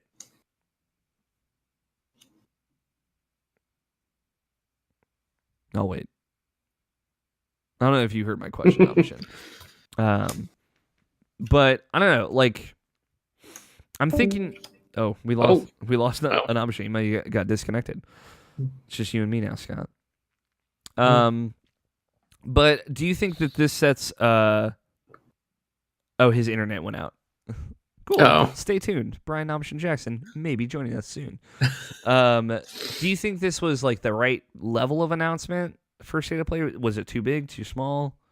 I don't think it was too big. I think it was a good choice, because even in the end of the trailer, like, this is a Sony it's not going to be a Sony exclusive. I think they've confirmed that, but it's a timed exclusive. Yeah. So I think this is a very safe bet. And with Sony not having a E3 presence, I think hyping up Square's conference is smart. I think I'm not anticipating every conference or every state of play to have a giant announcement like Final Fantasy VII. They just don't have it. And especially until they officially reveal the PS5. I don't think they have the titles to really surprise people like they do with Final Fantasy VII. Yeah. I think it was a smart time I'm just glad. I was worried. I was expecting something Final Fantasy VII related, but I was worried it was going to be just a quick tease that like the logo and more info coming in June at E3. That's what I was concerned about. We got a lot more than I was expecting. Yeah. But and we're going to get more too, which is cool. I think we're going to get a release date for part 1. Yeah, for sure. I think part 1 is this year. I hands down think part 1 is going to be holiday this year. I think so too. I think there's a possibility it's early next year, but I feel you wouldn't tease. You don't do the tease of the tease. Because Square Enix has played with fire too many times in the past. You know what I mean? Like that's Square's MO though. They tease with a tease. But I'm hopeful that maybe they are learning. Like I think their western side has done well enough for them. Yeah. That the eastern side really has to start paying attention to it. Yeah. Yeah, I think that makes sense. And like to be fair, this is very much along the lines of what I expected. Yeah. I thought like as soon as Kingdom Hearts 3 is out. It's going to shift to like, Final Fantasy VII. Yeah, the timer started for like, all right, when are we going to talk about this? Because we have to talk about this. And I know there's going to be DLC for Kingdom Hearts 3, and I'm excited about that and whatever. But they don't necessarily have to rush that. I think they do need to shift focus.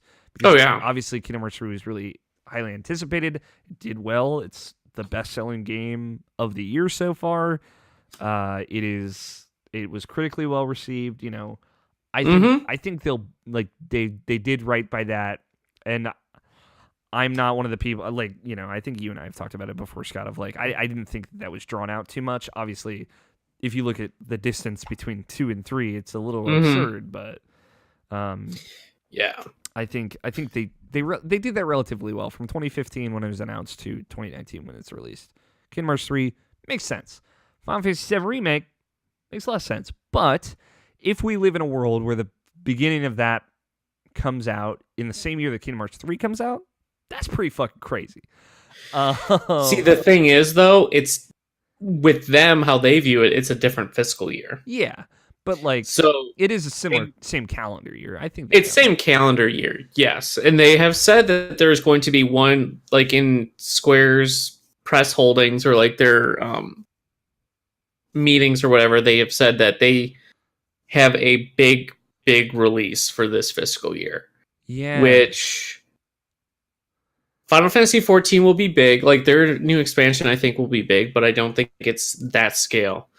Part 1 of Final Fantasy VII Remake, from what they've said and from the bit that Nomura has said just like after that trailer, leads me to believe that we will be getting Final Fantasy VII Part 1, the remake Part 1, this fiscal year. Whether it's like a January release like Kingdom Hearts was, or if it's going to be like a late November, December release, that's debatable. But we will have played the first part of Final Fantasy VII Remake by this time next year. Yeah, by my 27th birthday.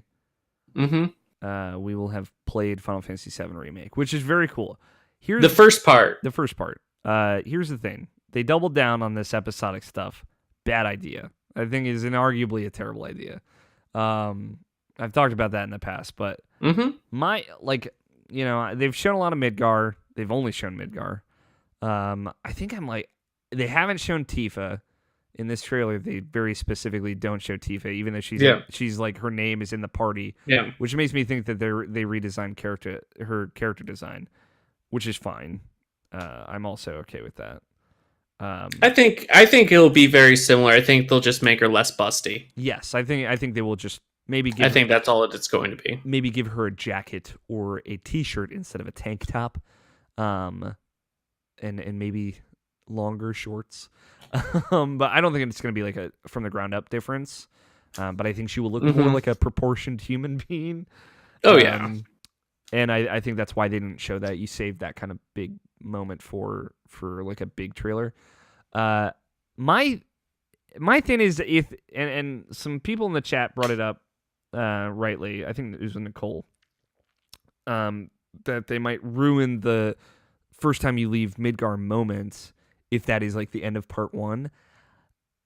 Like, Midgar is like less than a third of the first disc of that game. Like, if a whole part of that game is just Midgar, that's a huge disappointment. I think it's going to be. I could see it being Nibelheim. That's what Nibelheim makes the most sense. Obviously, end of disc 1 makes the most sense, but that's not going to happen. I could see it either being they'll take it through the end of disc 1, or it will be Nibelheim. The only thing is, like, when you actually get to Nibelheim in the game, and I don't know if you mean Nibelheim like Cloud's Flashback Nibelheim or Nibelheim in the game, nothing happens in Nibelheim when you get there. Mm-hmm. It is really like kind of anticlimactic, but like intentionally so. In the original game it is, but I think we're going to have much more time with Biggs, Wedge, and Jesse. They've already shown off new creatures and probably like a new environment that wasn't in the original game. Mm-hmm. With like the egg sacs and crazy things like that. That wasn't in the original game. Nothing like that was in the original game. So I think I could see... It is really cool to see those first 2 bosses like done up. Mm-hmm. Very cool. If they would have to greatly expand Midgar to make it worth it, where the game ends when you leave Midgar. Mm-hmm. And I don't think they should. I think like I don't either. Like, the thing about Midgar, it's a great standalone section of like any video game, like as a sequence, like a 5 to 10 hour sequence. It's like excellent and it's cool. There's a lot that happens. You get introduced to like obviously half the party members of the game, and it's a cool little story, but I don't think that needs to be the whole thing, you know. And I think the fact that you spend just enough time there also, like right when you leave Midgar is like right when you're like, I'm kind of fucking done with this place, and you see the world map. My big concerns are like, how are they going to adapt the world map? Because I'm sure they're just going to cut it out entirely. I would love. I don't think they will. I hope not, but like you look at like something like Final Fantasy 15, and it's like that. You know, that I feel like that is going to be their kind of approach to that. And maybe there's a way to do that, but you know, in 15 you're not going across the whole world. You're kind of just going to these specific areas. And and in 7 you're going across the whole goddamn world. True. And I my concerns are like the thing that I really liked was like the end of the cutscene is like the moment that Cloud kind of freaks out a little bit when he's planning the second bomb in Midgar, and he like hears a voice and you don't know what's going on at the time. In the trailer, I imagine it's that moment, and he like sees a hallucination of Sephiroth. I think that's cool. I'm hoping there's going to be a lot more of that throughout the game, which is really cool. Yeah. Kind of fleshing that out so the final moments of that game are made even more impactful, even though they're already very impactful. Oh yeah. In the base game, but there's room to like make that game even better. And what's cool is like, you know, they show the boss right after the Don Corleone or Cornelio or whatever. Cornelio or whatever, yeah. They show the boss apps. Right after that. So, you know, it tells me like there is that part is still in the game, and what happens still happens. So I'm curious again how the cross-dressing scene is going to be adapted. A lot of questions. Yeah, what I wasn't expecting was kind of the fan kind of backlash to how Barrett talks. Have you seen these stories? No. how people are taking issue with how kind of stereotypical Barrett talks in the trailer. Mm-hmm. But it's like, that's how he talked in the original game, and how kind of they'll deal with that aspect will be interesting. And then with the cross-dressing scene and kind of those more lighthearted moments, it's such a different world we live in now, and people are so much more sensitive, I'd say. Mm-hmm. I hope they keep fun moments like that, but it'll be interesting. Yeah, I mean, I'll say this: like, as far as the things that have aged poorly from Final Fantasy VII, I think the way Barrett talks is actually the worst. Oh, for sure. Like, very stereotypical. He says a lot of racial slurs that are censored in that game. I mean, there's a lot of cussing in it. Like, Sid also says a lot of bad no words. Well, they bleep it out, and Sid is basically a emotionally abusive boyfriend person. Yeah. Boss. And like, to be fair, like, he could also be physically abusive, or that could have just been abstracted for those scenes with him yelling at I forget her name. It's like Sharon or something. But yeah, I don't know. There is a lot that I think should be maybe modernized in Final Fantasy VII to make it a little bit more timeless. I will say they changed the voice actor for Barrett, and that kind of bummed me out, because the voice actor they had when Cyber Connect was still developing it was the guy who played Jet from Cowboy Bebop. And I really like him. I don't recognize the new voice actor, but they also changed Cloud's voice actor from like his more recent 3D adaptations, which is kind of a bummer. But I really like how they portrayed Cloud in the very brief moments that you had him. Cloud is legitimately an excellent character. I firmly believe that. I think Cloud was hurt by the expanded stuff and not from the stuff from the game. Yeah, and it looks like they're doing a good job of like adapting Final Fantasy VII Cloud, and that's good. Yeah. He's not mopey yet. Like, he's a little standoffish, right? He's standoffish and kind of an asshole, but he's not like emo. Oh, he's not Advent Children Cloud where he's just emo, right? Yeah. Exactly. He's just kind of an asshole dick who thinks a lot of himself, and like which is fine. That's Cloud. That's Cloud, and as soon as you leave Midgar, he starts to soften, and then obviously, like after the climax of that game, like his whole character changes a ton, and like that growth is so good, and I don't want that to be lost on this. I'm just worried about this multi-part stuff, but we'll see. It looks great. It looks like it plays great. I'm very excited to play it. I'm probably gonna love it. I'm not too worried overall about it. It's just like how they're gonna split it up that has me concerned. Yeah, I'm not so worried just yet on the episodic aspect of it, as long as each game is like a solid RPG. Like, it's a solid like full length RPG each one. And I'm hoping that they're developing them all kind of together, so we'll only have, or like staggered a bit, so we'll only have to wait maybe like a year between. Because if it starts getting up to like 2 years between, maybe 3 years per game, it's like, no, that's not how you do it. But if it's like 1 year we get part 1, the next year we get part 2, I can forgive it more, I guess. Yeah, I don't know. I expect we're going to get a lot of information at E3, especially if we're getting a release date. And I imagine it'll be playable for the people that are there, or at least I hope it is. But it's cool. I don't know. It's cool to see the English and the Japanese. There's different versions out there. They're doing like the full changing the lip movements per translation, which is cool. Oh yeah. Well, look how long or how late it was before we got actual English dialogue or like English voices for Kingdom Hearts 3 trailers. Yeah. Like, we got it within a year, like probably more like within 6 months of the game releasing. Yeah, it was like July last year, June. Let alone the lips. The fact that the lips match and it's in English tells me a lot about how far along it actually is, this part. Yeah. They're doing Which had- finishing touches now. Yeah. It's a big deal. At least to the maybe the vertical slice that they have of that game. Who knows? Maybe it's not coming out for another 4 years. Don't say that. Who knows? Don't jinx it. I won't. I've waited basically my entire life for this, so I can wait a little longer.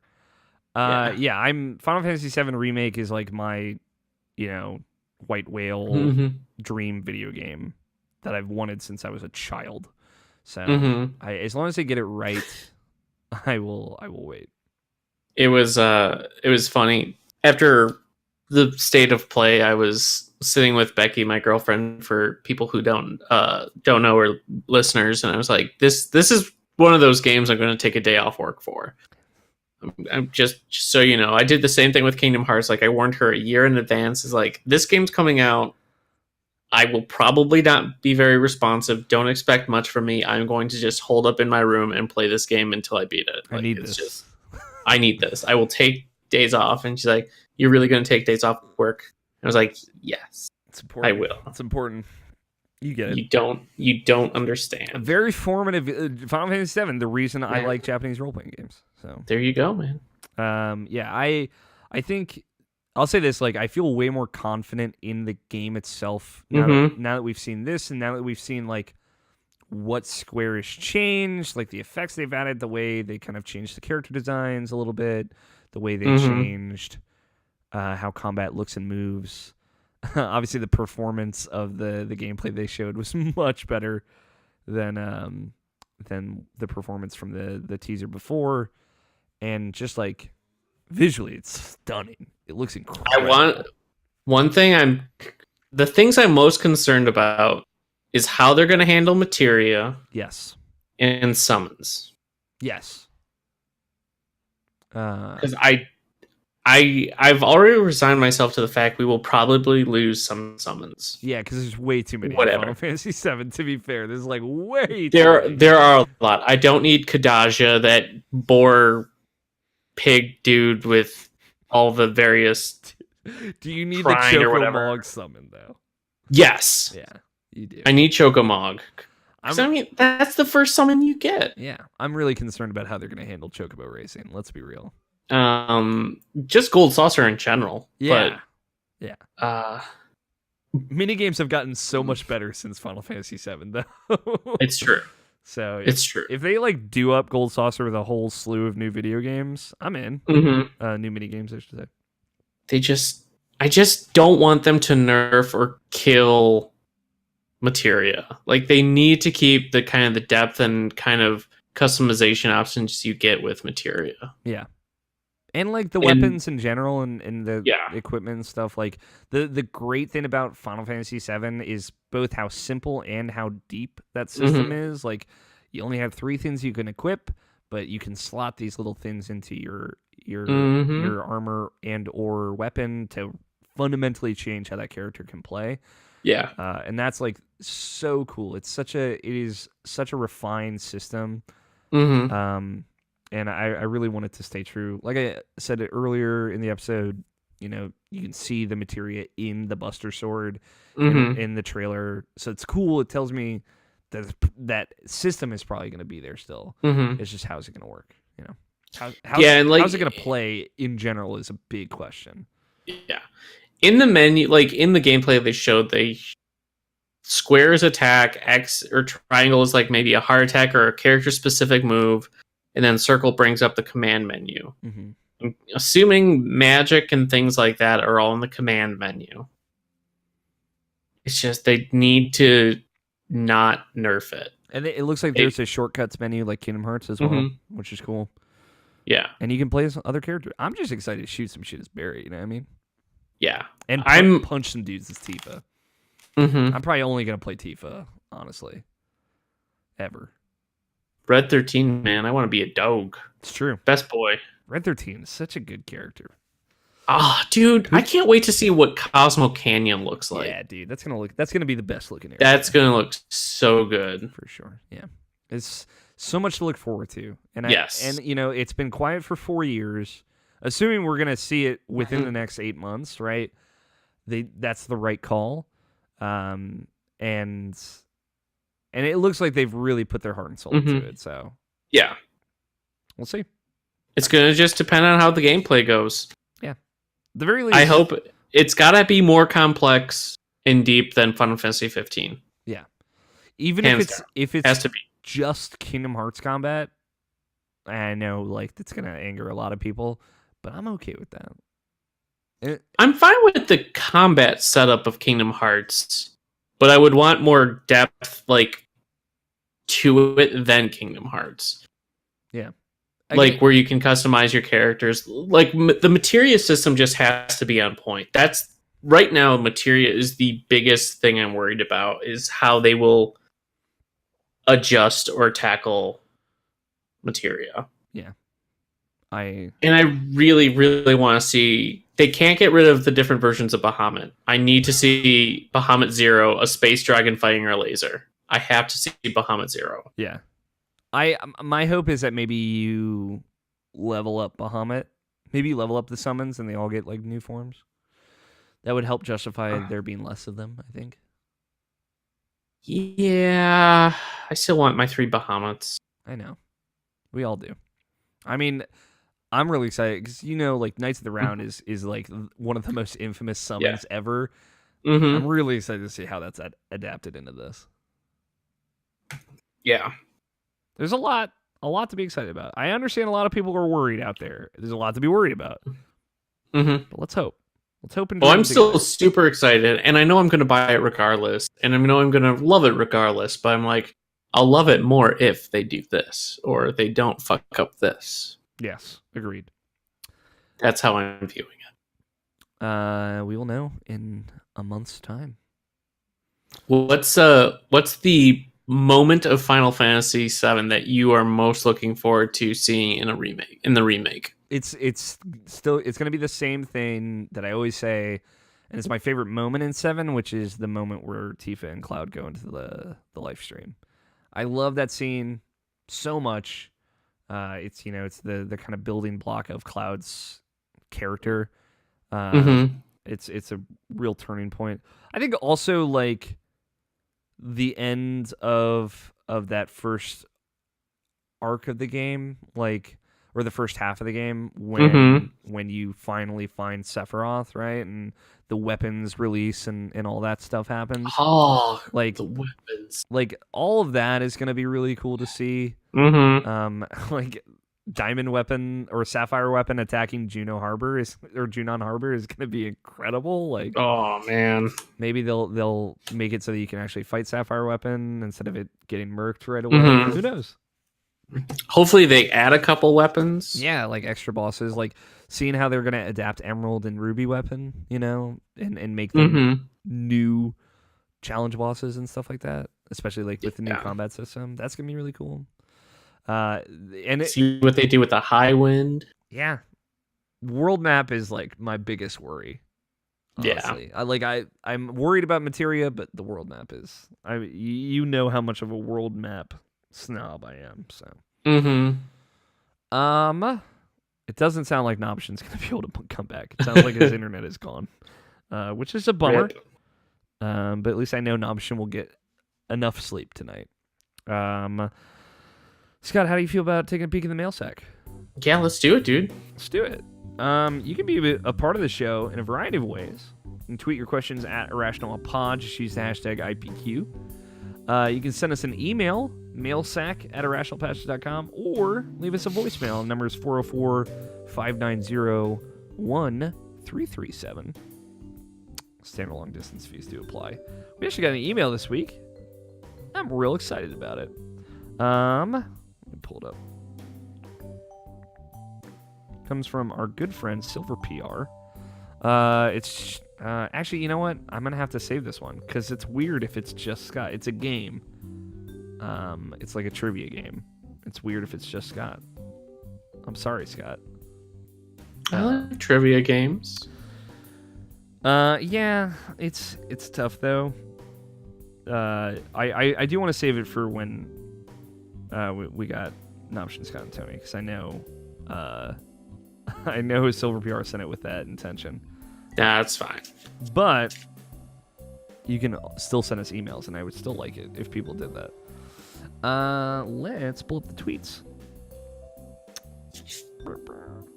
We just got one from Nicole Humphrey at NMH2105. She asked, what is your favorite Final Fantasy minigame? Triple Triad. Triple Triad's a great answer. Fucking Jarrett's business cards, dude. Can't get over it. Too good. Love Triple Triad. Yeah. So good. Scott, did you tweet an IPQ question in for the show that you I were going to did. be on? I did. My favorite Final Fantasy minigame is Triple Triad's a good answer. It's probably Chocobo racing / breeding in Final Fantasy VII, which is terrible. I love it, though. I love it so much. Getting a gold Chocobo is the most fucking satisfying thing in the world. Fight me on it. Not really. It's up there, though. Good one. Scott White at Solid Snake 120. You. Justin, I disagree. Tetramaster is far from being better than Triple Triad. Tetramaster, in my opinion, is garbage. Is that the Final Fantasy X Triple Triad? That's 9. 9? Okay. That's 9. I hate the random aspect of Tetramaster because you could have the best card, and if you go up against the weakest card, there's still a chance you could lose just because of our random number generation. Yeah, but Triple Triad sucks because when you lose, they take your cards. Yeah, but you can just take them back. You can just play them back. It's terrible. I hate that. I forgot about that. I forget about it every time I play Triple Triad, and I'm like, fuck. I love Triple Triad. Nicole in the chat said Blitzball. Blitzball is good too. We gotta shut this shit down. Blitzball is really cool, but it's so easy to spam. You just need to get 1 point and then have your dude chill behind your goalie, and they will never mess with you. Scott, you asked what surprise announcements do you hope to see at E3? Yeah, what surprise announcement do you hope to see, Alex? I'm really waiting for this Harry Potter RPG to come back into the fold. You know what I mean? Oh yeah. It's been enough time that everyone forgot about it, and it's definitely real. I'm not one of the people that thinks that was all faked.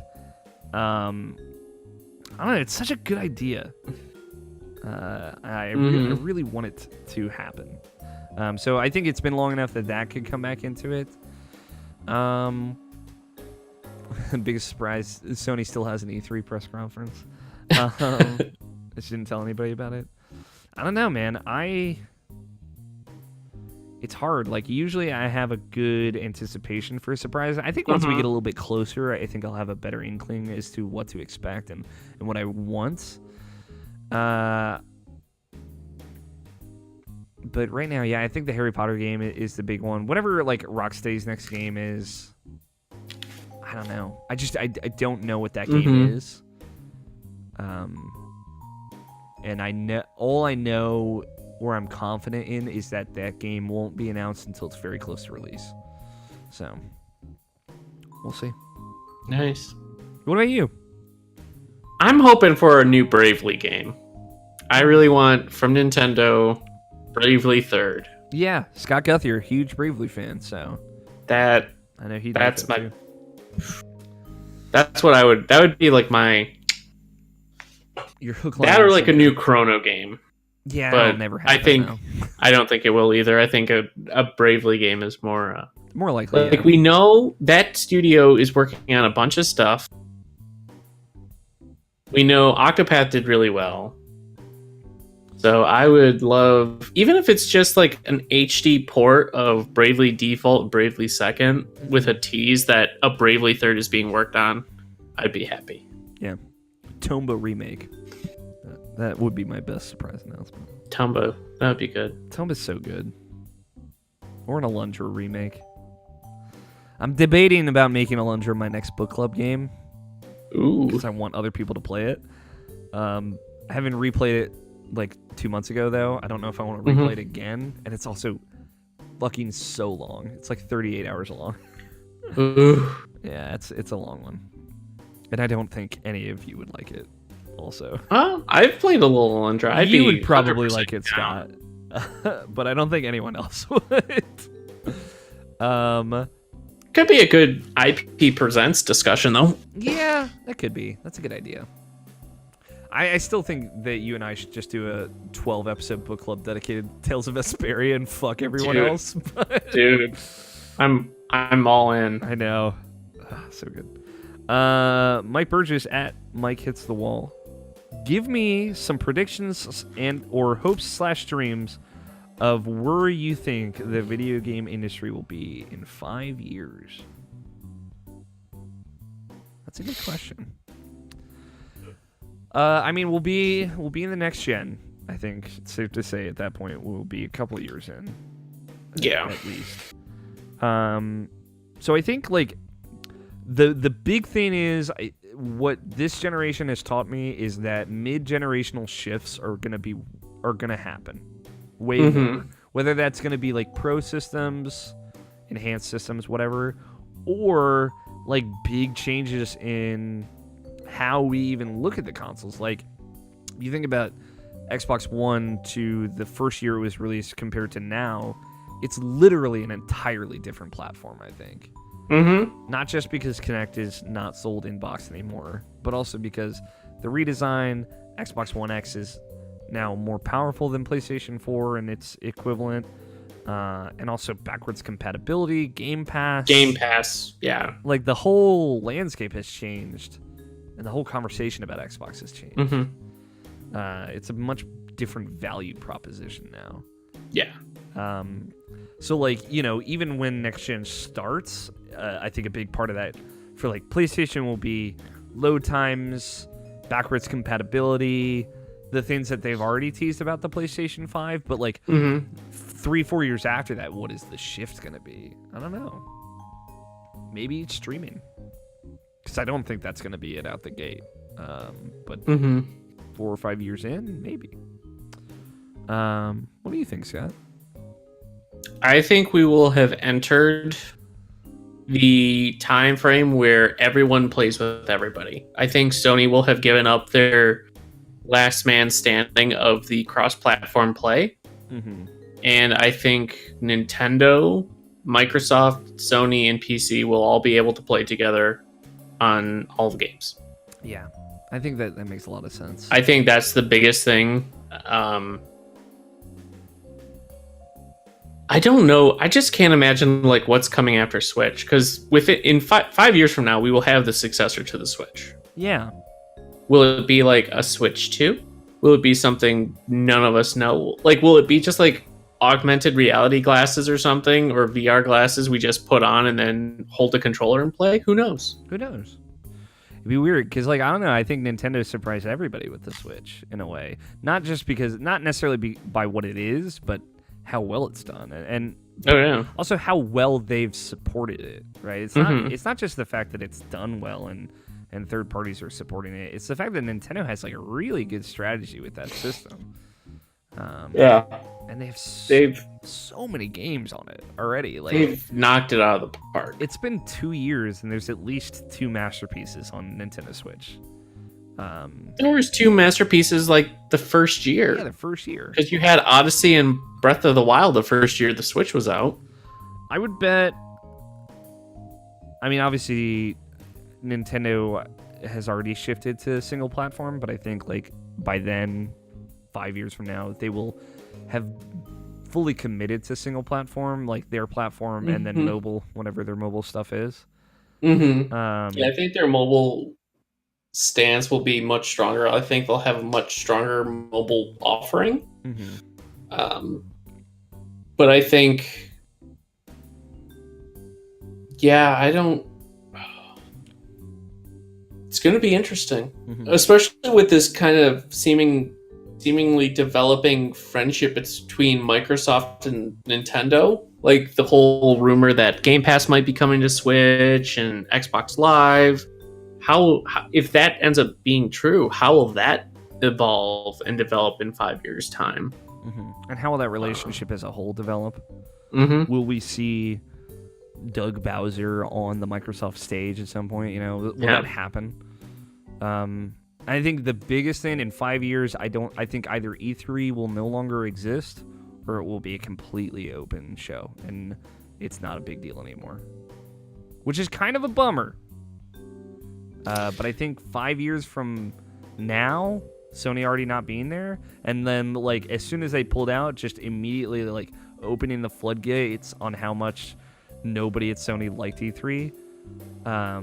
I think we'll see a much bigger shift in that direction. Yeah, I could see E3 still existing, but less as a trade show and more of like a PAX kind of thing where it's just that's what I'm saying, like a totally open, you know. Yeah, it's a good question, Mike. It's hard to think about, you know. We got a lot of unknowns. I'll be 37. Jesus. Yeah, I'll be 31. There's a good chance I would probably have a kid. Damn. That 5-year plan, I love it. I could be married. Who knows? You could. You could have a rockin' beard. I could have a rockin' beard. That's my 5-year plan. By the time I'm 31, I want to have a dope beard. You'll be 31, you youngin'. I know. I'll be closing in on 40. No, 36 is not closing in on 40. 37. Oh, 37 is closing in on 40. You're right. No, Yeah. I'm just kidding. Yeah, I'm 31. 5 years from now, I'll be 36. I just can't math. So my brains are already starting to go. It's all right, Scott. I'll still believe in you when you're old. We'll probably Kingdom Hearts something. Irrational Passions will have either made it big or shut down. One of the two. It's a big gulf between the two, but I'm hoping for the first one. I'll let you know. Oh, I think we got some staying power, I think. Yeah. I'm We've had some staying power, let me tell you. Yeah, you were pulling this by yourself for a good 5 or 6 years? Yeah. It's nice to not be alone anymore. And now you got a Super Friends team, man. Yeah, we've got a squad. We have at least like 2 Apex squad. We have at least 2 too many members. I'm kidding. Everyone is essential. That's it though. Yeah, man. Thank you, Mike, for the hard. Good question. Good thought-provoking question. Man, I'd be really curious what Nomishin's answer that is. That brings us to the end of the show. You did it. Woo. You did it, Scott. Sweet. I'm proud of you. Thanks. A couple of things to keep in mind. Like I said, be part of the show. Tweet us, send us voicemail, send us emails.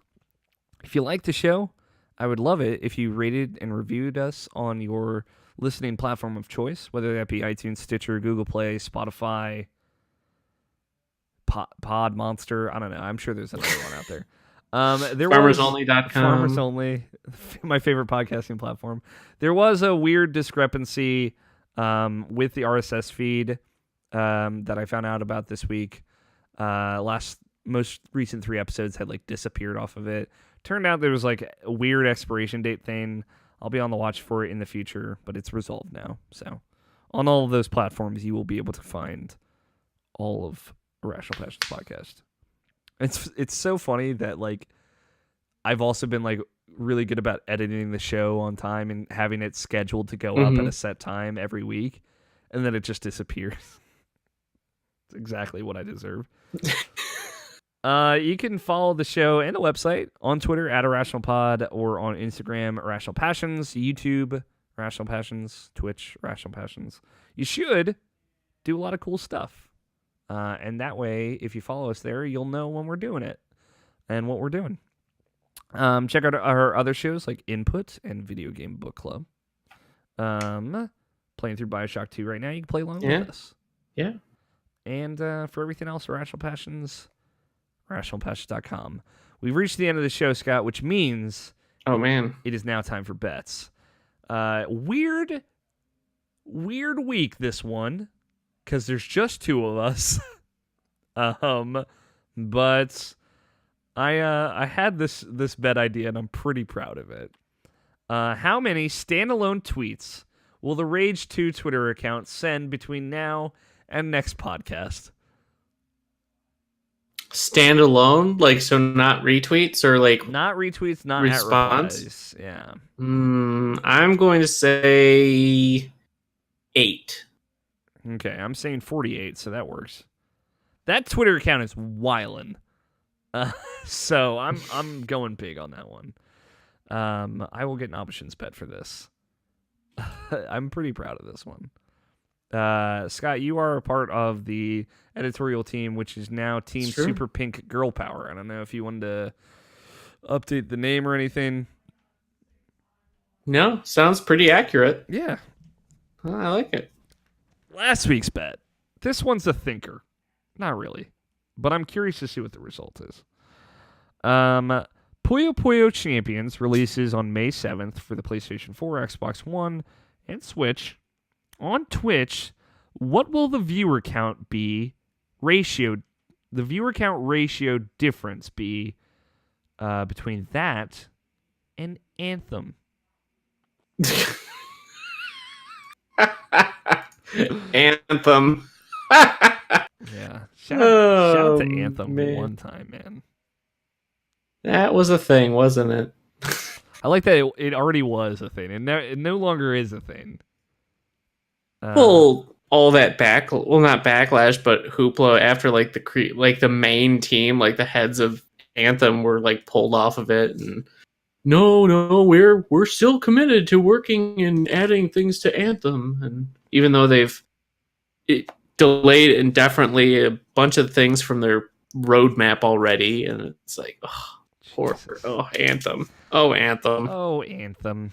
Oh, I'm scrolling all the way to the bottom of this fucking list. I have a feeling it might not even actually be on there. Here, you find which one are you finding? I'll look for the other one. I'll look for Anthem. You can look for Puyo Puyo. Puyo Champions. Okay. You know what? That's more than I expected for Anthem. How much for Anthem? 119 viewers. Puyo Puyo Champions 1,771. Damn. So. 1,700. Oh wait, that's followers. 28 viewers for Puyo Puyo Champions. Oh fuck. All of us bet Puyo Puyo would have more than Anthem, so no one gets a point. Wow. I bet 20-1. Scott bet 3-2. Tony bet 2-1. Nobishin bet 4-1. Jess bet 5-1. All in favor of Puyo Puyo Champions. We really undersold Anthem, I guess. Yeah. No one wins. There's people still trying to get it going. Yeah. Well, Anthem only has 98 viewers right now. Really? Yeah. Maybe one stream just ended. So Puyo Puyo is at 28. Anthem is at 98. So about 3-1. 3-1 for Anthem. We all bet against Anthem though. So both of them rocking hardcore. Yeah. Pretty low on the list. Shout out to the 78 people watching Persona 4 Golden right now, though. Hell yeah. Y'all are okay in my book. I wonder if anybody's watching Persona 5. They are. 1,000 viewers watching Persona 5 right now. Yeah, man. That's RPGs are big. RPGs are back, baby. RPG limit breaks going on. That's today's the last night for RPG limit break. The 24-hour, 24/7 week-long RPG speedrunning event. Cool. Were there any highlights from that? I've watched a couple good ones. Right now they're doing Let's Go Eevee. Nice. And they're ending with Mario RPG. Nice. That's a good one to end after this, yeah. They did do Tales of Zestiria. Damn, how fast did they get through that? I think that one was about 3.5 hours. Jesus Christ. Yeah. I didn't even know that's possible. God, I wish that game was better.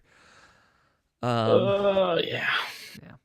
Well, nobody wins the bet, which is a first. I think that's the first time nobody's won, which is great. I'm glad everyone was here for this historic moment. But next week we'll see. I'll see if I can fill in Nobishin's bet at the very least, since he wasn't initially intended to be there.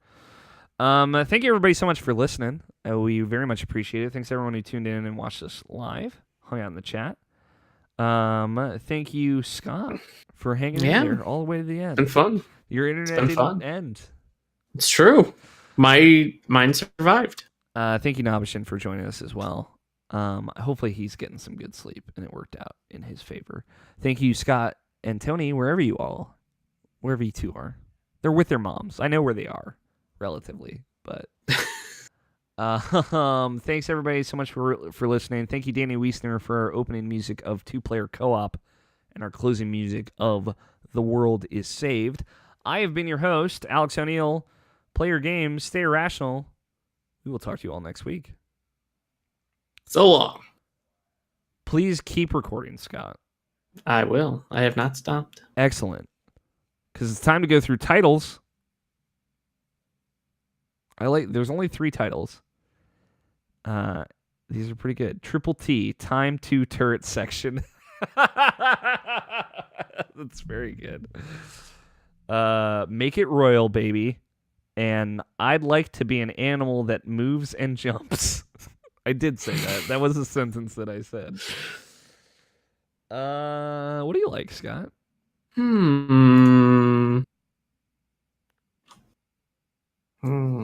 like Triple T a lot. Let's see. Where are these at? They're at the very bottom. Oh, okay, yeah. I like Triple T. Yeah, I could do that. Yeah. It's on brand for our TTG, our time to gun. Mm-hmm. I don't even think Nabishin knew about that too, which makes it even better. All right, episode. Jesus. Yeah, I know what it is. Okay, I don't know. Most people either forget. Episode. Nope, that's not how you spell episode either. Or is it? Yeah, it is. Fuck, dude, that looks so wrong to me for a second. You know what? Like when you see, don't you hate that? I hate it. It's such a dumb. It's just like a cognitive word for it or something. It's dyslexia, maybe. But no, when a word is spelled right but it looks wrong. Yeah, I think that's dyslexia. Dyslexia is when words appear upside or letters appear upside down or out of order. Or as numbers. I've been told that by a friend of mine who is dyslexic, saying that he once saw a 4 in a word and it wasn't actually there. And that sounds horrifying. Yeah, that would be weird. It's somebody came in and changed my heart, and now my cognition has changed. The episode looks weird. Someone stole your heart? They stole my heart. When you're ready, Scott. Okay. You're listening to Irrational Passions Podcast, episode 423. Triple T, Time to Turret Section. That's it. You can stop recording now. And stop. Thanks, everybody, for watching. Have a good night. Stop again, because I hit the wrong button. We love you very much. Recorded audio was lost at labeled location.